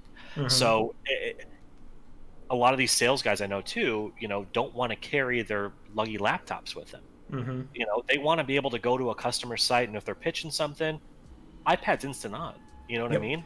There's no waiting for the thing to boot up. It's, And let me click this on real quick and show you. yeah, I Your mean, believe time's me, valuable. My time's valuable as well. when I'm in front So, of a customer, that's the device I pull out. yeah. If I have my laptop and my iPad, I'm pulling my iPad out. If I'm in front of a So, customer, that's what I'm doing. so I don't think Apple can necessarily go after what is existing today with the traditional like office environment that you think of. You know, it's just I think they're going to have the way business will be conducted in the future Well, because they've got it now. I think as far as like the field, no, the field, they've absolutely got that. Mhm. What they need to, because How do you handle the office, though? I mean, that's the thing. that's the thing. It's the office, it's the servers, Mhm. it's things that are like your proprietary enterprise software that is built in SQL. Yep. That kind of stuff that they're gonna have trouble capturing that. Right. But Microsoft, I mean, they're big dogging it, right? They got Mm-hmm. their Azure service that's out there, and they're capitalizing on those O365 subscriptions and getting people on the Teams I bandwagon. hate And O365. it works though. It does. That's part of the reason I hate it. You're pulling your father-in-law there, man. Yeah, a little bit. I spend far too much time with the man. I spend Oh far man. too much time with the man. No, the problem is that there's so much that I look at in O365 and go, you could be better, but you Yes. work. Correct. But with Now, Apple, I look at it and go, you work, and I don't know how you're going to do it better. yeah, These are that's a two fair point. distinctly different things. That's a fair point. Now I'm going to throw you a curveball here. Yeah. How can Apple take it one step further? Well, they're probably going to skip over that enterprise segment. Yep. They're going to go straight for the car, baby. Let's talk about that Oh! Hyundai partnership that Yes. seems to be in the works. You like that transition? Yes, I Pretty do. good. I love that transition. So, Apple has been teasing a car for what, the better part of 5 years. Right. And so I think a majority of people out there thought it was kind of like vaporware because Yeah. for the most part, they have a car. It's CarPlay. Yeah. And it's in a lot of cars now. So they're already in that segment. But I mean, yeah, apparently, if you spent more than $20,000 on your car and it doesn't have AirPlay, you got ripped off. Apple Play. Apple Play. CarPlay. CarPlay, yes. Yeah. So many plays, but yes, Too I many think- plays. But Right. yeah, I mean, Anyways, you got yeah, ripped off. continue. And Yeah. the thing is that if it's a $20,000 Ford Fiesta Mhm. or a $150,000 Porsche, CarPlay is the same. Right. Right. It's the same experience. It's easy. It's intuitive. It pops up on your map. When I get in the car and at the end of the day, it says, "Oh, you want to go home," and it puts it on the map for you. Yeah. I mean, you get all your playlists, you get your apps, you get your Spotify, you get your Outlook. Good Lord, it's so drained in my head. But it's your life. It's your yeah. life. I mean, All your life your operates podcasts, it's off great. of your phone, and so that's just it throws it all up on there for you.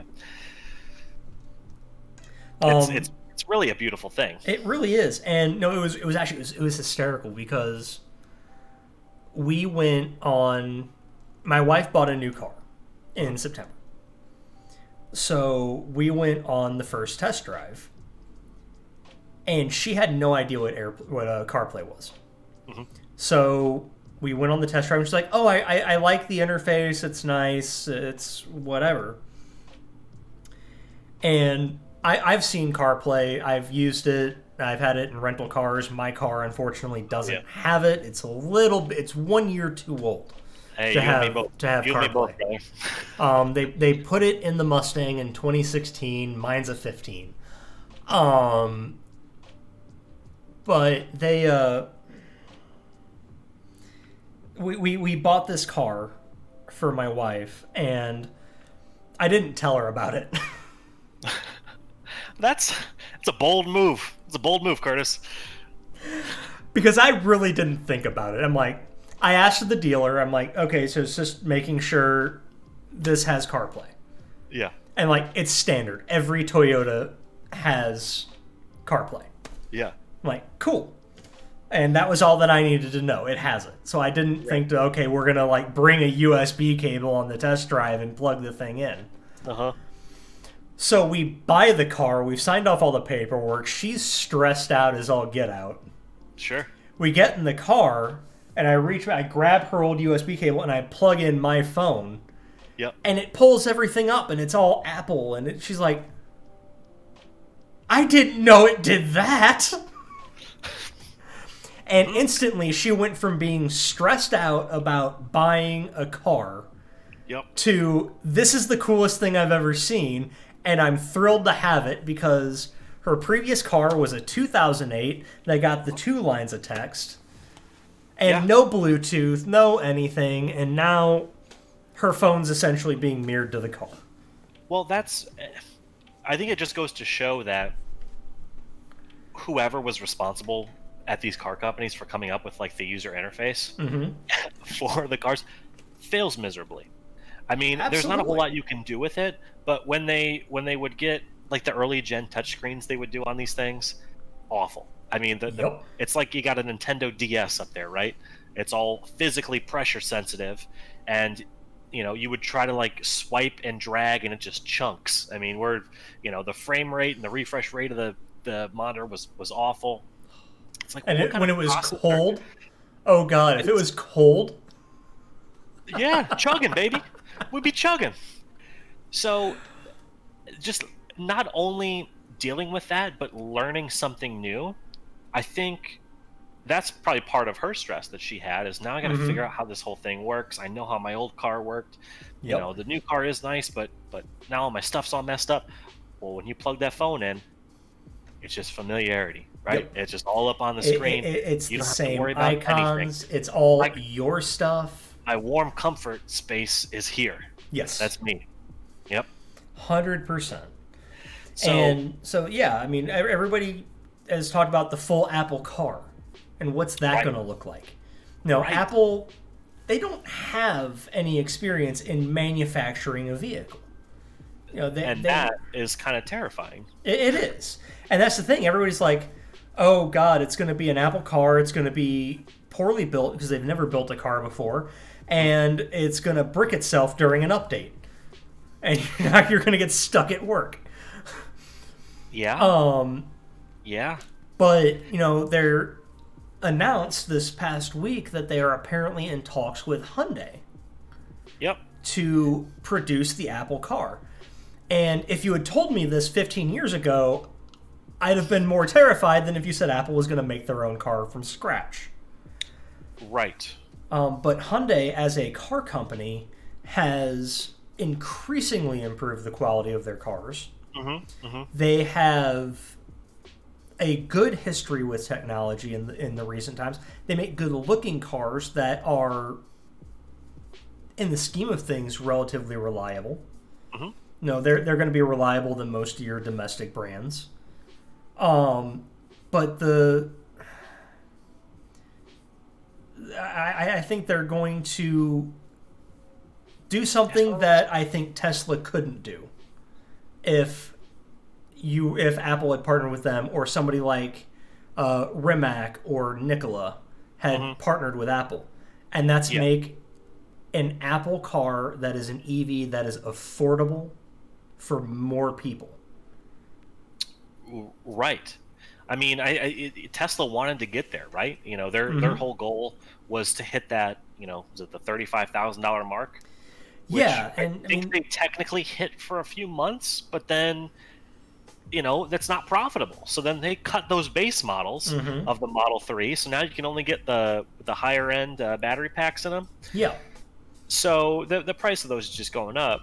But So that's I was looking at a Model 3. mhm, So obviously, I've spent a couple years kind of looking at what's going to replace my car mhm, because it's coming due to be replaced. And no, the first thing I said is I want an EV, mhm, and I would love to have a Tesla, but I can't afford a Model S. right. Um, Even if I could afford a Model X, I don't want one because I don't want anything in an SUV body that can't off road. So what about the Um, Y? the Y's there, but it's still even more expensive, I think. It is. I think you're looking around 50. I think for that. And I was like, oh, the Tesla Model 3, $35,000 entry point. I'll be able to. By the time I had that thing anywhere near where I wanted it, where I was going to be able to drive it to Kansas City or Memphis and not have to stop halfway, Mhm. that thing was $70,000. Yep. Yep. Yeah, technically you can get around that $35,000 mark, but realistically, your base is probably around 40. And Yeah. then if you want anything decent in there, it's just you're way up. Yeah, I mean, And all. the big part of wanting to get one of those cars is kind of for that automated driving, Mm-hmm. which it seems like every, I don't know, is it every quarter, every half year, something like that? The price seems to climb by a grand. Yeah, I think adding that into a Model 3, something like 5 grand now. Oh no, it's like eight. Is It's it like eight now? or nine, I thought. Yeah, Oh yeah, my yeah. God. Well, Elon said that the value that brings is close to $100,000. So the fact that you're getting it for this price is a steal, which I get it, but it's I mean, beta software, I was, and if if it's 8 grand for to beta test, yeah, be my guest, man, because I'll wait the 10, 20 years, and well, I'll even get beyond one that, if then. you're saying it's worth $100,000, what you're saying is the worth of your beta software is me literally hiring somebody to drive me around. Curtis, Oh God. it's 10 grand now. Full self-driving capability, $10,000.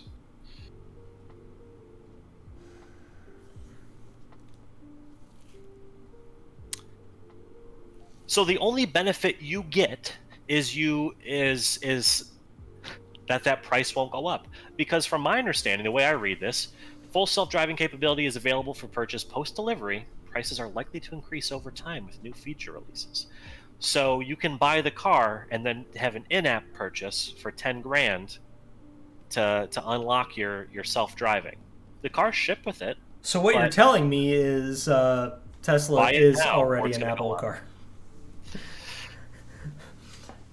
No, Unreal. honestly, it's just at that point, it just sounds like you're going to be able to log into your app store and just buy a freaking car, and you're going to get the email of your service expires January 1st. Would you like to continue with your subscription? I mean, yes, and maybe in a little different vein. Was it Carvana? Isn't that Mm-hmm. the one you can just like go online and buy a car and they Yep. drop it off at your house? Mm-hmm. That's wild, man. So That here's is. here's a question. Like, okay, Yeah. so Tesla, and getting into this because this is, I think, an interesting topic because Mhm, we're in a world of ever increasing software as a service. mhm. So we SaaS. pay, absolutely, we pay monthly for access to software. Mhm, We do it for a lot of things, or annually for access to software. Instead of jacking up the price of autopilot mhm, every however many years, no, let's say, okay, it's 10 grand. mhm. And the average driver is going to drive my car for 5 years, Hmm. but that car's not going to a landfill. So instead of saying, it's going to get driven by somebody else, it's sold in the secondary market, it's going to be driven by somebody else for another 5 years Hmm. or 8 years or however long. Instead of saying it's $10,000 and the price might increase later, why don't you say your car can drive itself for $20 a month? Yeah. And you can add or remove this feature at your leisure. So wasn't Tesla getting in some hot water about that? Because didn't they say, from my understanding, I thought that's what, or maybe it was a reseller that did that, where if I bought a Tesla and I bought the full self-driving Mm-hmm. capability, I spent the 10 grand on it. I sell the car in 3 years. Mm-hmm. That next person that buys it, since they've got a different account, I'm sure you're tied to an account somehow with this, Yeah, probably, I'm right? sure. That's how your Well, you app have to probably be because talks to you. for the superchargers. The super right. You've got to see whether you've got access to get the free charging and that kind of stuff, Mm-hmm. and the summon feature on the phone. It's got to know who you are and all that kind of crap. I had thought that if I sold my car, someone was trying to, whether it was Tesla directly or a third party, trying to get it where you had to pay for autopilot again. That I bought the car secondary, but since I'm buying the car, it doesn't come with it. So then I would have to be, as consumer B, pay that in-app purchase again to buy it for myself. Oh, Um, which sounds like some BS they could do. Um, because how do you control that, right? How do you say the previous owner? I mean, is it like a hole punch on the car itself? This car has full self-driving unlocked permanently. It's like, you know what I mean? Like, I don't yeah. understand how they can do it or how they can say that it's unlocked and not have to have person B do it. Now, as a consumer, I think that's total BS. And especially for something that it's that expensive, you'd like to think, well, that's built in the price of the car. Well, I mean, it would But be something different if it required some piece of hardware that they installed when they built the car. sure, so you look and say, yes, it's got the hardware in there. Every car is shipping with it, bro. Yeah. Every car has this. This is literally a feature unlock. So It's, yeah, instead of charging somebody $10,000 up front, why don't yeah, you charge 15, $20 a month? And now, I mean, your money is less up front, and that's Tesla's problem is they don't make money. yeah, But yeah. 10 years down the road, you've still got somebody paying $15 a month for auto driving on this car. So, I mean, frankly, I think that price is exorbitantly, like, way, way, way, way, way, way too low. I think for that, if you're putting a value on it, I think it would have to be at least $100 a month, right? Well, I mean, let's say, I mean, I think it would have to be like a utility bill to drive you to work and not have to really deal with this stuff. Now, I'm not talking about it's like current iteration where it can like drive on the highways and stuff. I'm talking like full self-driving. Where you can pop in there, you really don't have to pay attention. We're not there yet. I don't think we're close to it, yeah, but I think that has got to be at least $100 plus a month if you're going to take the monthly route. yeah. I mean, I'm doing the quick math on it. It's It's $1,200 a year. yeah.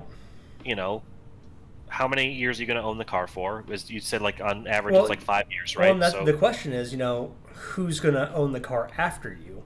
That the company is going to get residuals from, and no car manufacturer can get residuals from used sales. right. I mean that's one of the So things then, with supercars.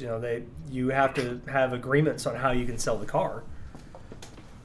so that But becomes yeah, interesting, right? Like, do they change the way that the Teslas work, where you can, because they don't have dealerships right now. You're buying Teslas new through Tesla directly. hmm So, what if they said, well, you can only buy used from us as well?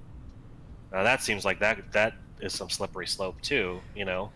I mean, So If you so wanted to the, get rid of the car, you had to give it to them. so I mean, you get the same thing, like I said, with you know high end sports car. Hmm. When you're buying a special car from Ferrari or Porsche or McLaren, or even like the Ford GT, Yeah. part of the agreement when you buy that car is if you sell it within X amount of time, Hmm. that you will sell it back to the company. To that dealership that you bought from. Not necessarily the dealership, but you will sell it back to Ferrari or Porsche or Hmm. Okay. GT. Ford actually sued multiple people Really. because they got GTs Hmm. and they sold them. They turned Hmm. around and sold them. And Ford sued those people and they won. Wow. Wow.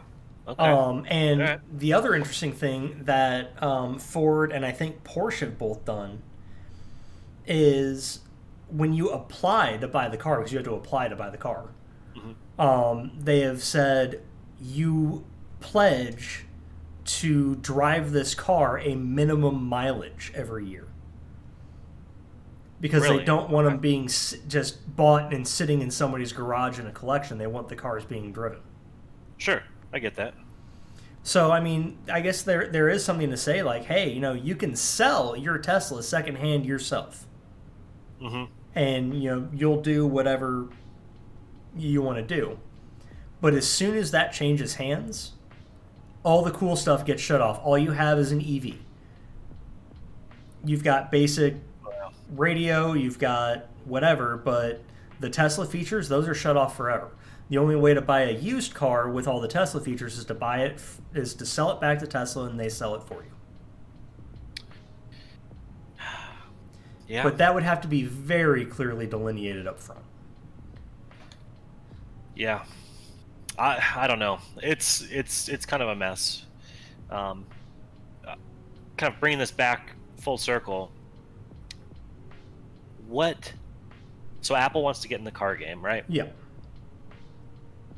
What makes them unique? I mean, what's going to get me into an Apple that like I want to have that car? You know, is it going to be? Is it going to look super different? Do you think? Is it just going to be that you've Apple is elegant when it comes to their products, when it Yeah. comes to their UI, their boxes. I mean, the box is even thought down to a science, right? That you've got the what is it, 3 seconds or something like that before it actually fully opens Yep. because it wants to build that anticipation. That same thing is going to happen with the car too, right? So is it the doors? Is it the materials they use for the seats? Is it the dash? Is it the navigation that's in there? I mean, obviously it's going to tie into your phone. That's a Yeah. given. So it's going to have CarPlay only. You can you know shut yourself down now if you ever think that's going to have Android Auto in there. Get out of So here. I think what we're gonna see with an Apple car, Hmm. and again I think this is a place where Hyundai actually really works for the Apple brand. Um, you're going to have a very elegant but minimalistic exterior. Hmm. I honestly think if you look at the Hyundai sedan that I can't think of the name of, it's going to be something like that, but with the EV front that's kind of all closed off. I think you're going to see, as odd as this is, I think you're going to see a limited paint selection. Oh yeah, is it going to be like the Fords? Like any color you want is you can have any color you want as long as it's black. I think you're going to see probably a white, a black, and a blue, and that is it. On the inside, I think you're going to see, Here's one thought: yeah, do you think you get the same colors as your phones, the devices? very possibly. I You know, mean, looking at this color blue, I mean that's not a terrible color for a car. no, and then Um, you can have like the ceramic white. I think yeah, would look would look pretty sick as well. So, I mean, those colors work, right? And Yeah. they they do this for a living, right? I mean, it's not like this isn't going to be their first time with coming up with a product itself. And I think it's the smartest thing to do. Tie in with a company that already does this stuff, man. Yeah. Hyundai makes cars; they've done it for a very long time. You're not being like all these startup companies, these tech startups that think, Mm-hmm. oh, we can make a car too, dude. You don't just do that overnight. Oh, I mean, that is a lot. And I mean it. That think of how many people make cars, and how many brands you actually think of when you go to buy a car. right, right. But I think that the other thing that this, I mean, it allows them to focus on what Apple's good at, which is user experience. Hmm. Right. And I think we're going to see a good interior that's going to have premium materials. I want to say it's going to be, like Napa leathers and stuff like that, but it wouldn't surprise me to see Apple go with a vegan option Probably. because it's very much a lifestyle. It's a very Apple thing to do. So, one thing I'd like to throw your way though. Yeah. So you, I think, originally said that you want to. Do you think this is going to be an affordable car? Because I don't think it will be. I think we're looking at least like a $50,000 plus. I think it's going to be affordable compared to Tesla. So what does that mean? I mean, you think your average price? Because I'm sure the average price of Teslas has got to be like 50 plus, right? I mean, when you start adding all this stuff on So there. I'm just going out on a limb and saying that Apple is going to start this on a full size sedan. I could Okay. be wrong. Yeah. If they started on something that's more compact, then the pricing is going to go out the window on this. Sure. I think they're going to start on something that's a full size sedan that's kind of a Camry size, Hmm. which would put it in the same market as the Model S. Hmm. Which means if you brought that price to $50,000 to $70,000, Hmm. you are going to be comparatively affordable. Sure. Right. And then work that down if you get a small car where a high level trim is 50 and you can get in the car well equipped at 40. Yeah. And then Yeah. you consider you've got tax incentives and you're going to get paid $8,000 to buy this car and stuff like that. So I think one thing that I can't shake from my head is we finally got iPhones from Apple that are probably as affordable as you're going to get, right? Mm-hmm. The iPhone SE, Yep. $399 retail. Mm-hmm. You can buy that thing, no contract, no financing, nothing like that. Got a lot of friends. My parents just bought some SEs.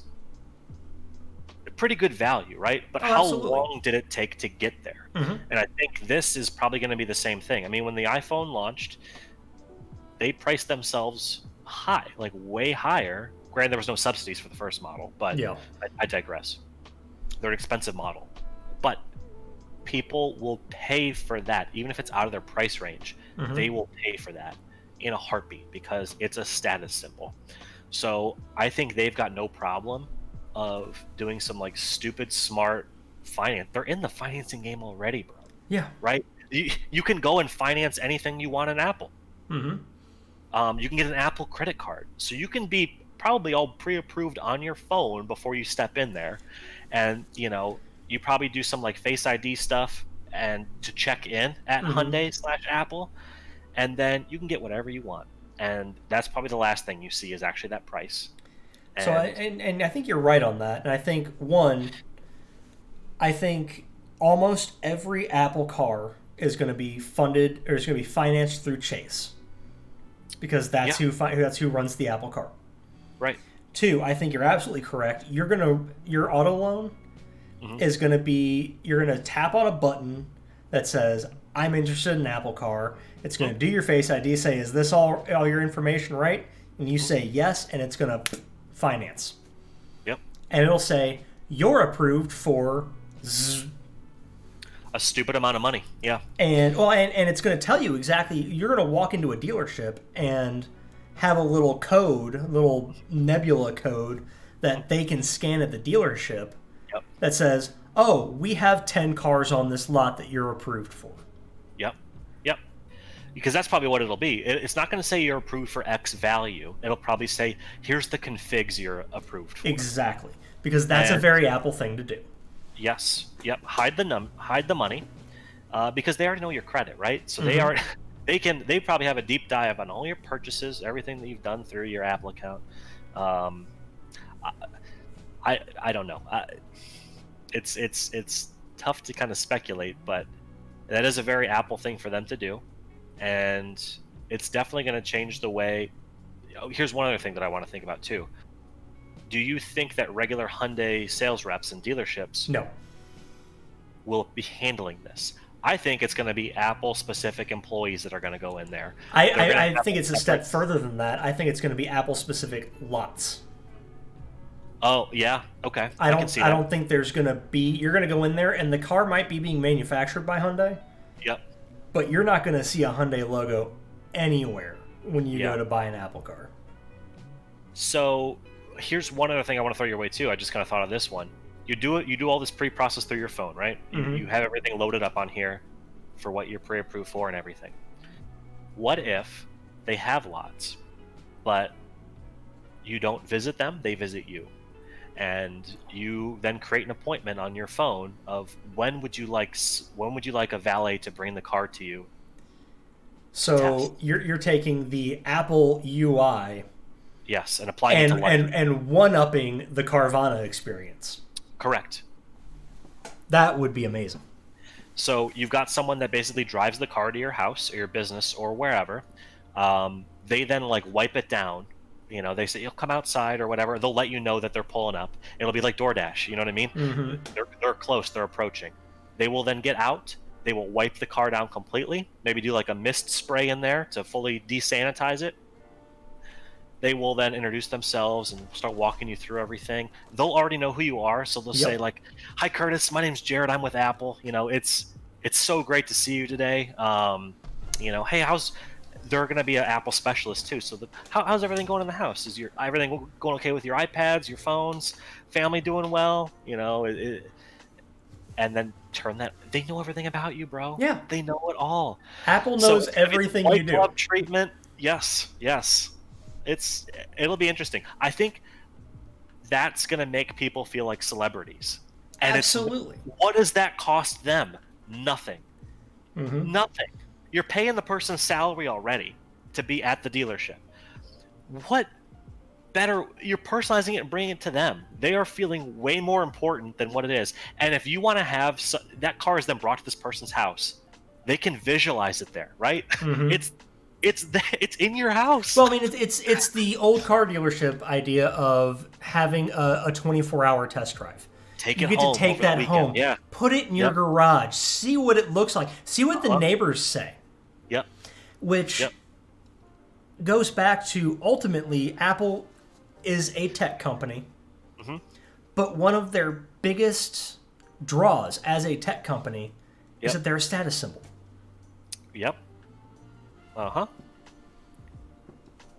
You know, how many people is it that bought an iPhone because it was expensive and it's got that branding Hmm. and it just it is for better or for worse, having Apple products is a status symbol. It is. It is. Why do you think that on the back of the phone, all you need is that? Yep. All it says is iPhone. It does. The model doesn't matter. They Mm-mm. know you have an iPhone, and you can tell you got the Apple. Yep. It's. Oh, and that was when it was the 4 and the 4S. Mhm. And Steve Jobs set up it was an advisement to case manufacturers Mhm.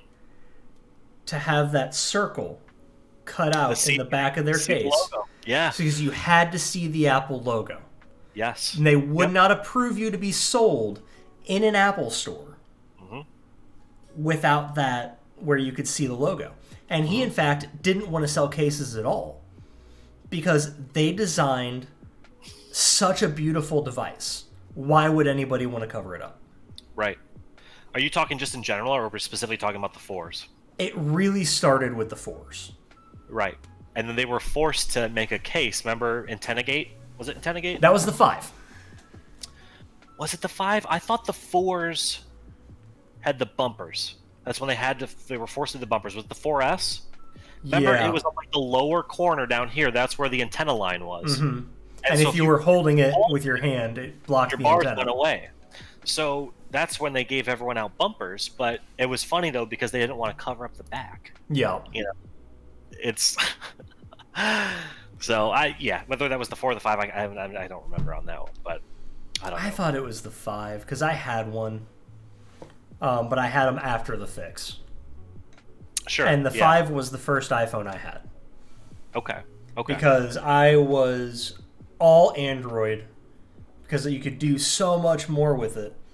And then I spent however many years selling the things and fixing them, and I just decided to get an iPhone because it was easier. Right. I'll admit it. iPhone 4. Was it an iPhone 4? Yep. iPhone 5 had something else going on with it. I think they may have had something like that as well, but yes, this was the 4. At least the Business Insider article. Antennagate just turned 10. Here's how the iPhone 4's antenna issues became one of Apple's biggest scandals of all time. Yep. Oh, it was so bad. Oh my goodness. It was funny though, just seeing it. You jam that thing in your palm and you just see the antenna bars just drip down. Then the iPhone 4 was a gorgeous phone, the 4 and the 4S. Oh, especially coming from the 3 and 3S? Oh, yeah. Oh, man, you got the plastic back on there and going to glass. I distinctly remember my manager at Best Buy Mobile got a 4S on launch. Mm-hmm. And he came into work, like 2 days later, he came into work. And we had it was a wooden table, and then it was upward sections to separate each computer. And he walked in with his case, with no case on his phone, and just set it down on the wood, and it slid, and it hit the upright in the corner and shattered the entire phone. Oh boy! I think that's the point when AppleCare didn't cover physical damage. It did not. I didn't think so. Oh my goodness. Well. Oh boy. Oh. But, so to transition from that one, he could have afforded it if he had some Bitcoin at the time. I don't want to tell you how much Bitcoin I lost. I'd love to hear about this because I never got any Bitcoin. But the big news on that bad boy, I think we're pretty much done talking about the Apple Car thing. Yeah. I think we kind of beat that one in the ground. It's going to be a magical experience whenever and however they decide to do it. And the first generation is going to break terribly, but that's beside the point. Of course. But we'll be the first in line to get it, I'm sure, because we're those kind of guys. I'll wait until they put an SUV out. Yeah. We'll get the S version, right? Yes. The value of Bitcoin. My goodness. So I think a couple days ago, let me see if I can pull it up here. The value just went over $40,000 for one Bitcoin. Unreal. It currently sits at 33,000, 33 and a half. Yeah, 33,486. But what was it on the 8th? The 8th, it hit its max of 40,675. And then the 9th hit 40,257. We take that back 5 years. I mean, it's staggering. I mean, the last big spike was in 2018 when it was around. Oh, that's when I think it just hit 20. Yeah. That was the last big spike, and then it kind of plummeted after that. That's when everyone was on that game, right? Mm-hmm. Everyone wanted a piece of Bitcoin. And so I don't know if this is all because when did it start spiking again? I mean, it had kind of stayed flat. Right up at the new year. Until September, October, and then it started climbing dramatically. So I don't know what was the point of, what triggered that or what, what led it's to that really increase. hard to ever say what's triggering the rise and fall of a cryptocurrency because it's not tied to the market the way that other things are. No. So, I mean, I almost never want to look at it just because, like, even when it did hit its max before in 2018, where it hit close to that 20, you think you'd ever want? You thought it was going to max out then; it was never going to get higher than that. Mm-hmm. And it dropped dramatically from there. So I'm sure a bunch of people sold everything off. But So I actually what bought when it crashed in 2018. did you? Yeah. So it dipped, and I'm like, I'm gonna throw some money in this. Okay. Then what happened? I just lost $500. Did you lose the wallet? No, I have the wallet. Its most recent crash. Oh, wait. What? I'm confused. Unless it recovered, it just dropped like 30 something percent. Its value is now at $33,000. Exactly. Yeah. That Oh, so you happened bought like it? overnight. I bought it when it dipped. So what it was at the beginning of the year, my wallet, the value of my wallet dropped $500 because of that drop. Oh wow. Oh, you bought this year, No, I bought in 2018. 2018. Wait, but your value's up from then. Yes, but it's down from 5 days ago. Oh yes. Oh, I get what you meant. I was like, Curtis, I don't think you're mathing here quite right. No, I'm just kidding. I'm still up in the long run, but That's right. it was a hit to watch just $500 disappear for no good reason. Which is why I'm just never gonna get into the crypto game. Well, that was the thing, was I bought after it crashed the first time. I'm like, whatever, I'll put some money in it. Sure. And it's been like, oh, this worked out, and I should have cashed out like right at the beginning of the year. Well, But so it'll go back up. Who knows what's going to happen long term with that thing? I'm sure it's still going to stay volatile. But you know what you could do? You know, if you had that $500, you could get yourself a new Mario themed Nintendo Switch. That was just announced, and it's going to drop, I think, later this year. $299, Mario themed. It's going to have Super Mario 3D World, which is going to be released on the Switch. It's a Wii U game. And they've got some new DLC in there, Bowser's Fury. Have you checked that out at all? I have not, but you know what it's not going to have? Huh. 3D All Stars. Okay. Let's one thing at a time here. We will get back to 3D All Stars and how I think that's a horrible decision to only sell that game until March. I totally agree, but tell me more about Bowser's Fury. Bowser's Fury. Yes. So obviously, I mean, Nintendo's game plan is to re-release every game that was ever on the Wii U, because who owned a Wii U?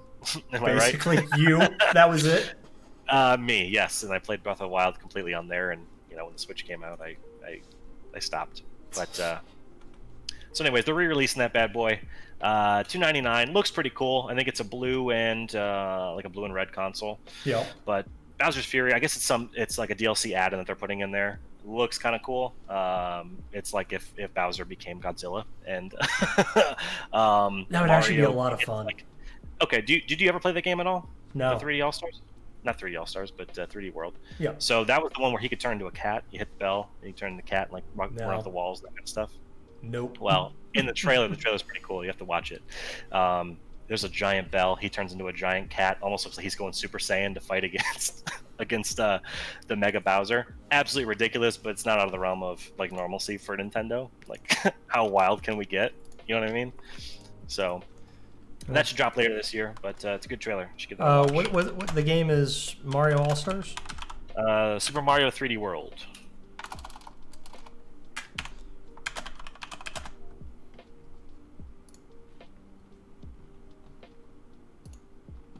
We did have a viewer for a second. They dropped off. Oh, we no. were up to 3.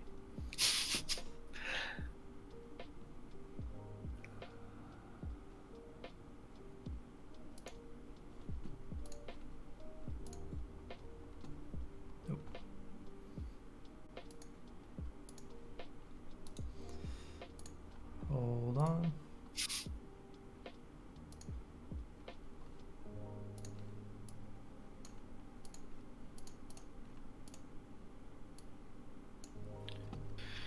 Oh, yes, here we go. Oh, perfect, man. It's not working. That's okay. I'll figure it out. I'll watch it later. We'll figure it out later. Yeah. We gotta figure out how to do that, because that's a good thing we should start doing on the stream here. Absolutely, we should. But anyways, it's basically the exact same game that was on Wii U. It's a cool 3D level, 3D Mario action, Yeah. but yeah, they're obviously putting some new DLC in there. The game kind of looks and plays like Odyssey, if I'm being honest. Okay. It Yeah. looks like an Odyssey DLC that they just decided to not put in Odyssey and just put in 3D World instead. Fair So enough. yeah, that's about it on that one. But it should be good. It's another awesome Nintendo game that went under the radar on the Wii U. But what's surprising there? Um, I mean, that's basically it. I mean, it's Nintendo, and they're gonna do Nintendo things. uh-huh. Let's see what else we got here to talk about. Oh, one thing I thought that was kind of interesting Yeah. is AT&T on the TV side. Everyone's doing the big streaming stuff now: YouTube TV, Hulu TV, all that good stuff. AT&T has had a horribly fragmented product line for their TV. Oh no, You wouldn't know anything about that. right. So they basically condensed it down. So I guess you can get DirecTV, the traditional satellite dish Yeah. with them, Yeah. and then they had their Uverse TV product, Hmm. and then they had that, and then they had AT&T TV Now, which you could either use a streaming app, like if you had like a Roku box or something like that, you could use that, Hmm. uh, or you could get an actual physical device from them as a streaming box tied in for that service.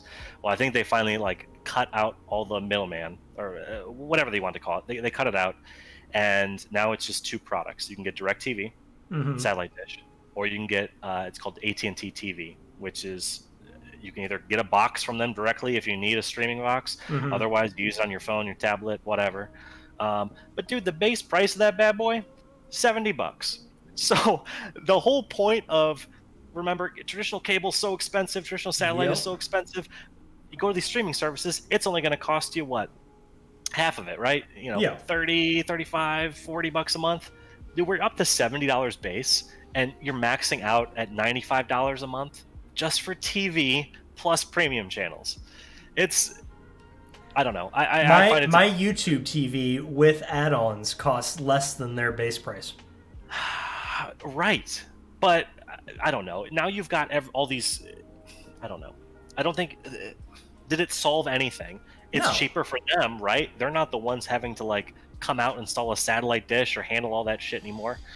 Pardon my French. It's it's through the internet, and they can probably sell you internet too if they want. But I don't know. I just think it's humorous that we are back up to where we were before, and we knew we were going to get there. Oh yeah. I mean, I, it just blows my mind that I mean, that's. how they can switch the marketing scheme in just a matter of a few years. You Yeah. know, I unreal. mean, we knew it was heading that way. That's part of the reason that they started pushing new online or unlimited plans. Right, What was right. was to push the streaming service that they're trying to build out. Hmm. Um, you had to see that coming with the death of Uverse. Is it officially dead at this point? You can't. I don't think you can sell any new product. Anybody who still Wow, has it's getting it. But it's a legacy product, I guess, at this yeah, point. yeah, Wow. Okay. Well, that's something, I suppose. yeah, yeah. So, when I saw that article, it kind of blew my mind that it's $70 base. So, I mean, it's too much. right, and what are you? I don't know. What are you gaining on that, really? People aren't watching traditional TV anymore. No. YouTube TV is great. I'm able to share an account with my parents and my sister. Mm-hmm. You can have up to like 6 accounts tied to it. Yeah. Their market share is increasing incredibly as well. So, Yeah. I mean, I have that, but the full reason I have that is for live sports and DVR for certain things. sure, right. But now, was it Sinclair's holding out for the Fox Sports channels, Yeah. YouTube TV? So hockey's starting up tomorrow. So at least I've got my NHL package that Yeah, I'm renewed. gonna have to buy that. So the only Um, thing I've got to do is, use my VPN and just change my location for the local games. But we'll see. That's yeah. the thing that drives me crazy, man. Well, I guess you can still watch through DirecTV. I think they're the only ones that actually have the Fox Sports packages at this point, because Hulu doesn't and YouTube doesn't, unless they pull some like last second miracle tomorrow. I think you're I going to start off mean, with the Blues games not being able to watch. we'll see. Yeah, that sucks. Hmm. Um, really, the only thing that the biggest thing that I watched in 2020 that I needed live TV for, Formula One. Yeah, that's interesting. But I yeah, can't say I've ever gotten into that. it's an interesting format. But we're hitting 2 hours and 15 minutes here. Yeah, I think Are there any last topics? I think we didn't do a great job of hitting all of our topics on our list. Oh God, no, we got way too distracted. We totally did. Um, That's not too bad for the first time though. First time no, going no, live. I mean not too bad for the first one. Yeah. Ones that we didn't hit. Somebody's releasing an N95 Bluetooth enabled mask. Uh huh. Starlink has been approved in the UK.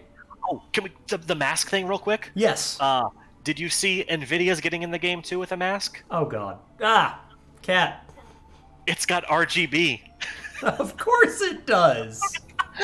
Uh huh. But this is so interesting. I was supposed to put this on our list, but I saw it so last minute.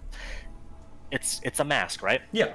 But it's see through here. It's shaded though, so Yeah. it's darker, but you can still see the person's lips. So you can see them talking. And it's got two things on the side, I think, where you put replacement discs in, Yeah. filters. But it's got the RGB colors on the side, and it sits Oh in my its own little God. rechargeable box, and absolutely ridiculous. But I was like, of course, we'd have RGB. Naturally. Why wouldn't you have RGB on your Surprised mask? it's taken them this long, frankly.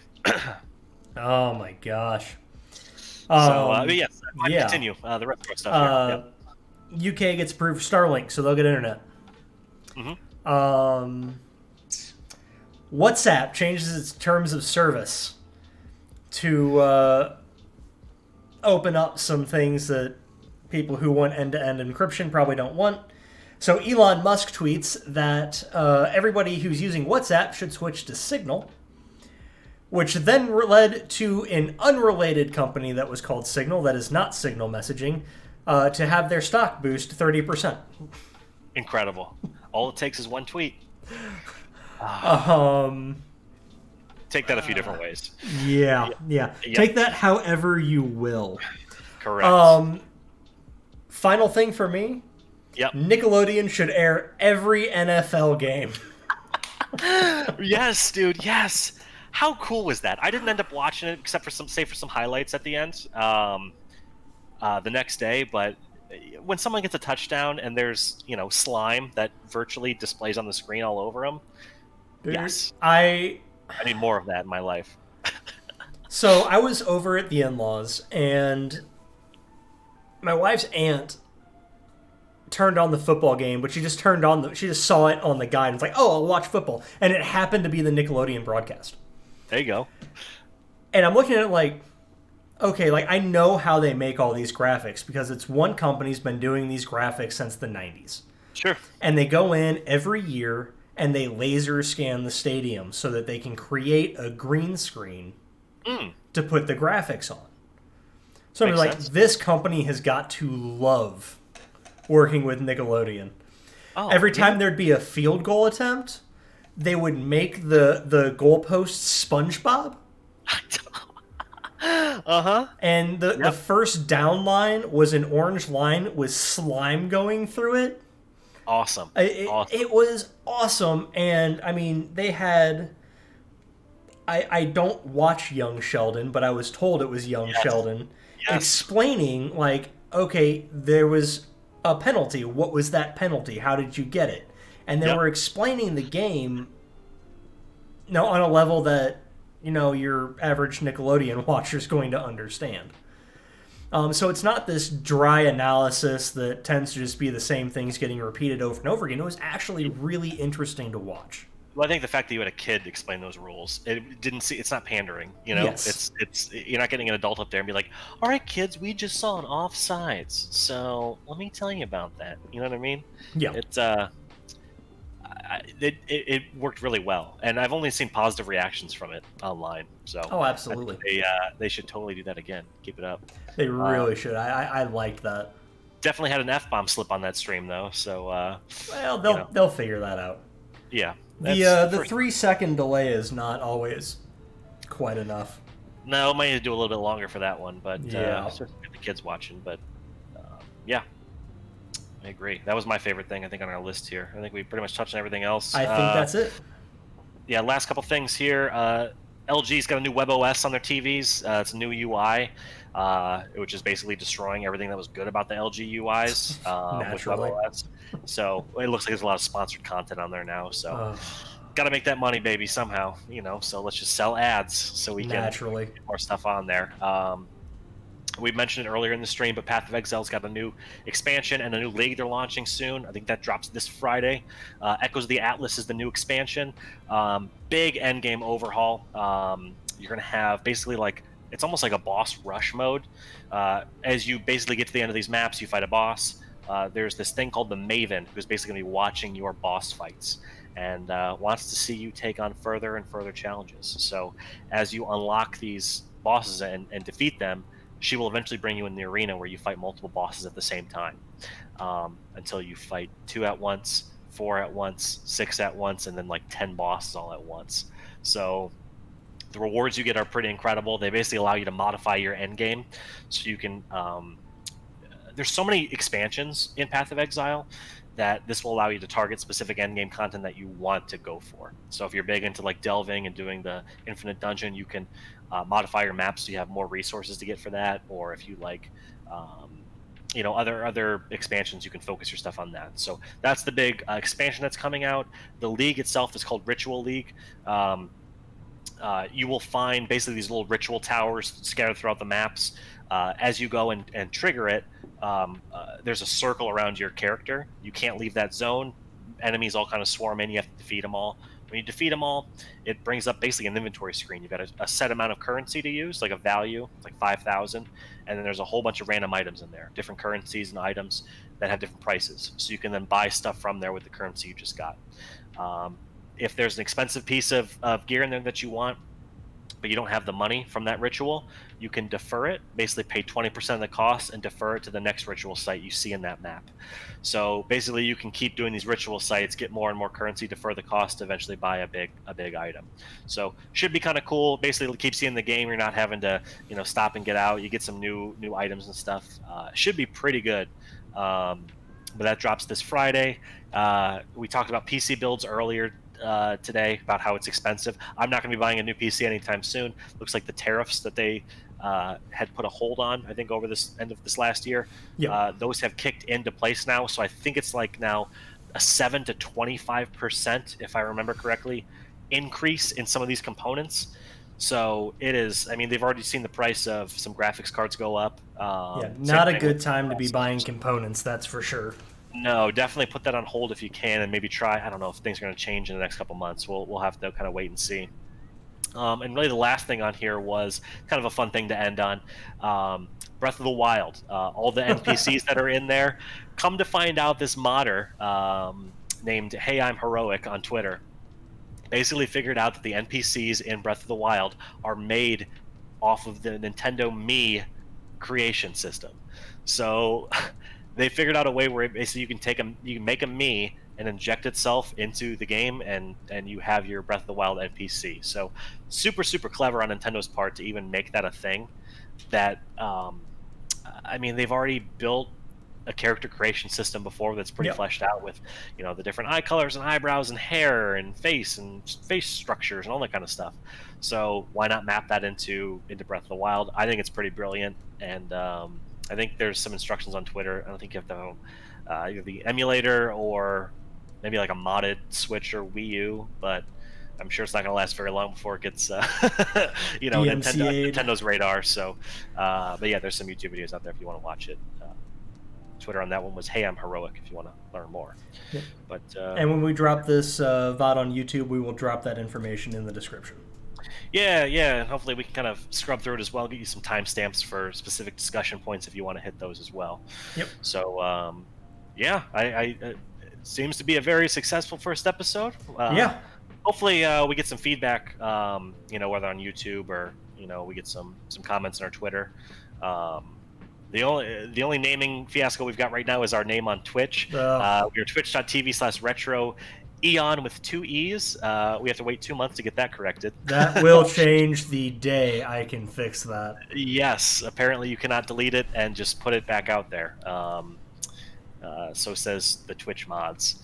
You can catch us on Twitter. What is that? Twitter.com RetroEon slash. G. What? RetroEon G on Twitter. If you look at our description right below this video, you can actually just click on the Twitter icon and it'll take you right to it. Yes, yeah, RetroEon G. And also on YouTube, we should be on there, RetroEon Media. 1E, so that should be good. Curtis, Yep. anything else for the group here? Only other thing, feel free to hop into our Discord, give us any ideas on things that you want to hear about. If you have any news that pops up during the week, we'll be back here next Tuesday talking about what happens this coming week. And look forward to seeing some long form kind of episodes on tech history, video game history, and some more specific content that is not quite so freeform. Yeah, get some focus stuff out there Yep. with some YouTube videos, and that should be good. We're gonna do some deep dives in. We got a few things coming up here. Just to look at the schedule, we got BlizzCon Line that's coming up here February 19th and 20th. Blizzard's BlizzCon, obviously not in person this year. It's all online. It should be a good time though, showing off a lot of community events. That is coming up. We got CES going on right now that we'll be trying to get a video at some point here once it all finishes up. Probably do a recap on that. A lot of things to talk about. Absolutely. But otherwise, yeah. If anything else, you'll catch us here next week. Same time, should be around 7 p.m. Tuesday evenings. That'll be work. Cool. Good Lord, that will work. Good. That will work. That's right. Okay. All right. So I think, yeah, we're going to finish this up. I'm going to take a short break, and then, Jared, if you're interested in joining me, I might stream some city skylines, make a city. That sounds like a great plan. So yeah, we'll take a quick break here. Thank you for joining the first episode of RetroEon News. That's going to be a mouthful. We'll get that right eventually. Will be. RetroEon News. My name is Jared. I'm Curtis. Thanks for watching. We'll see you next time.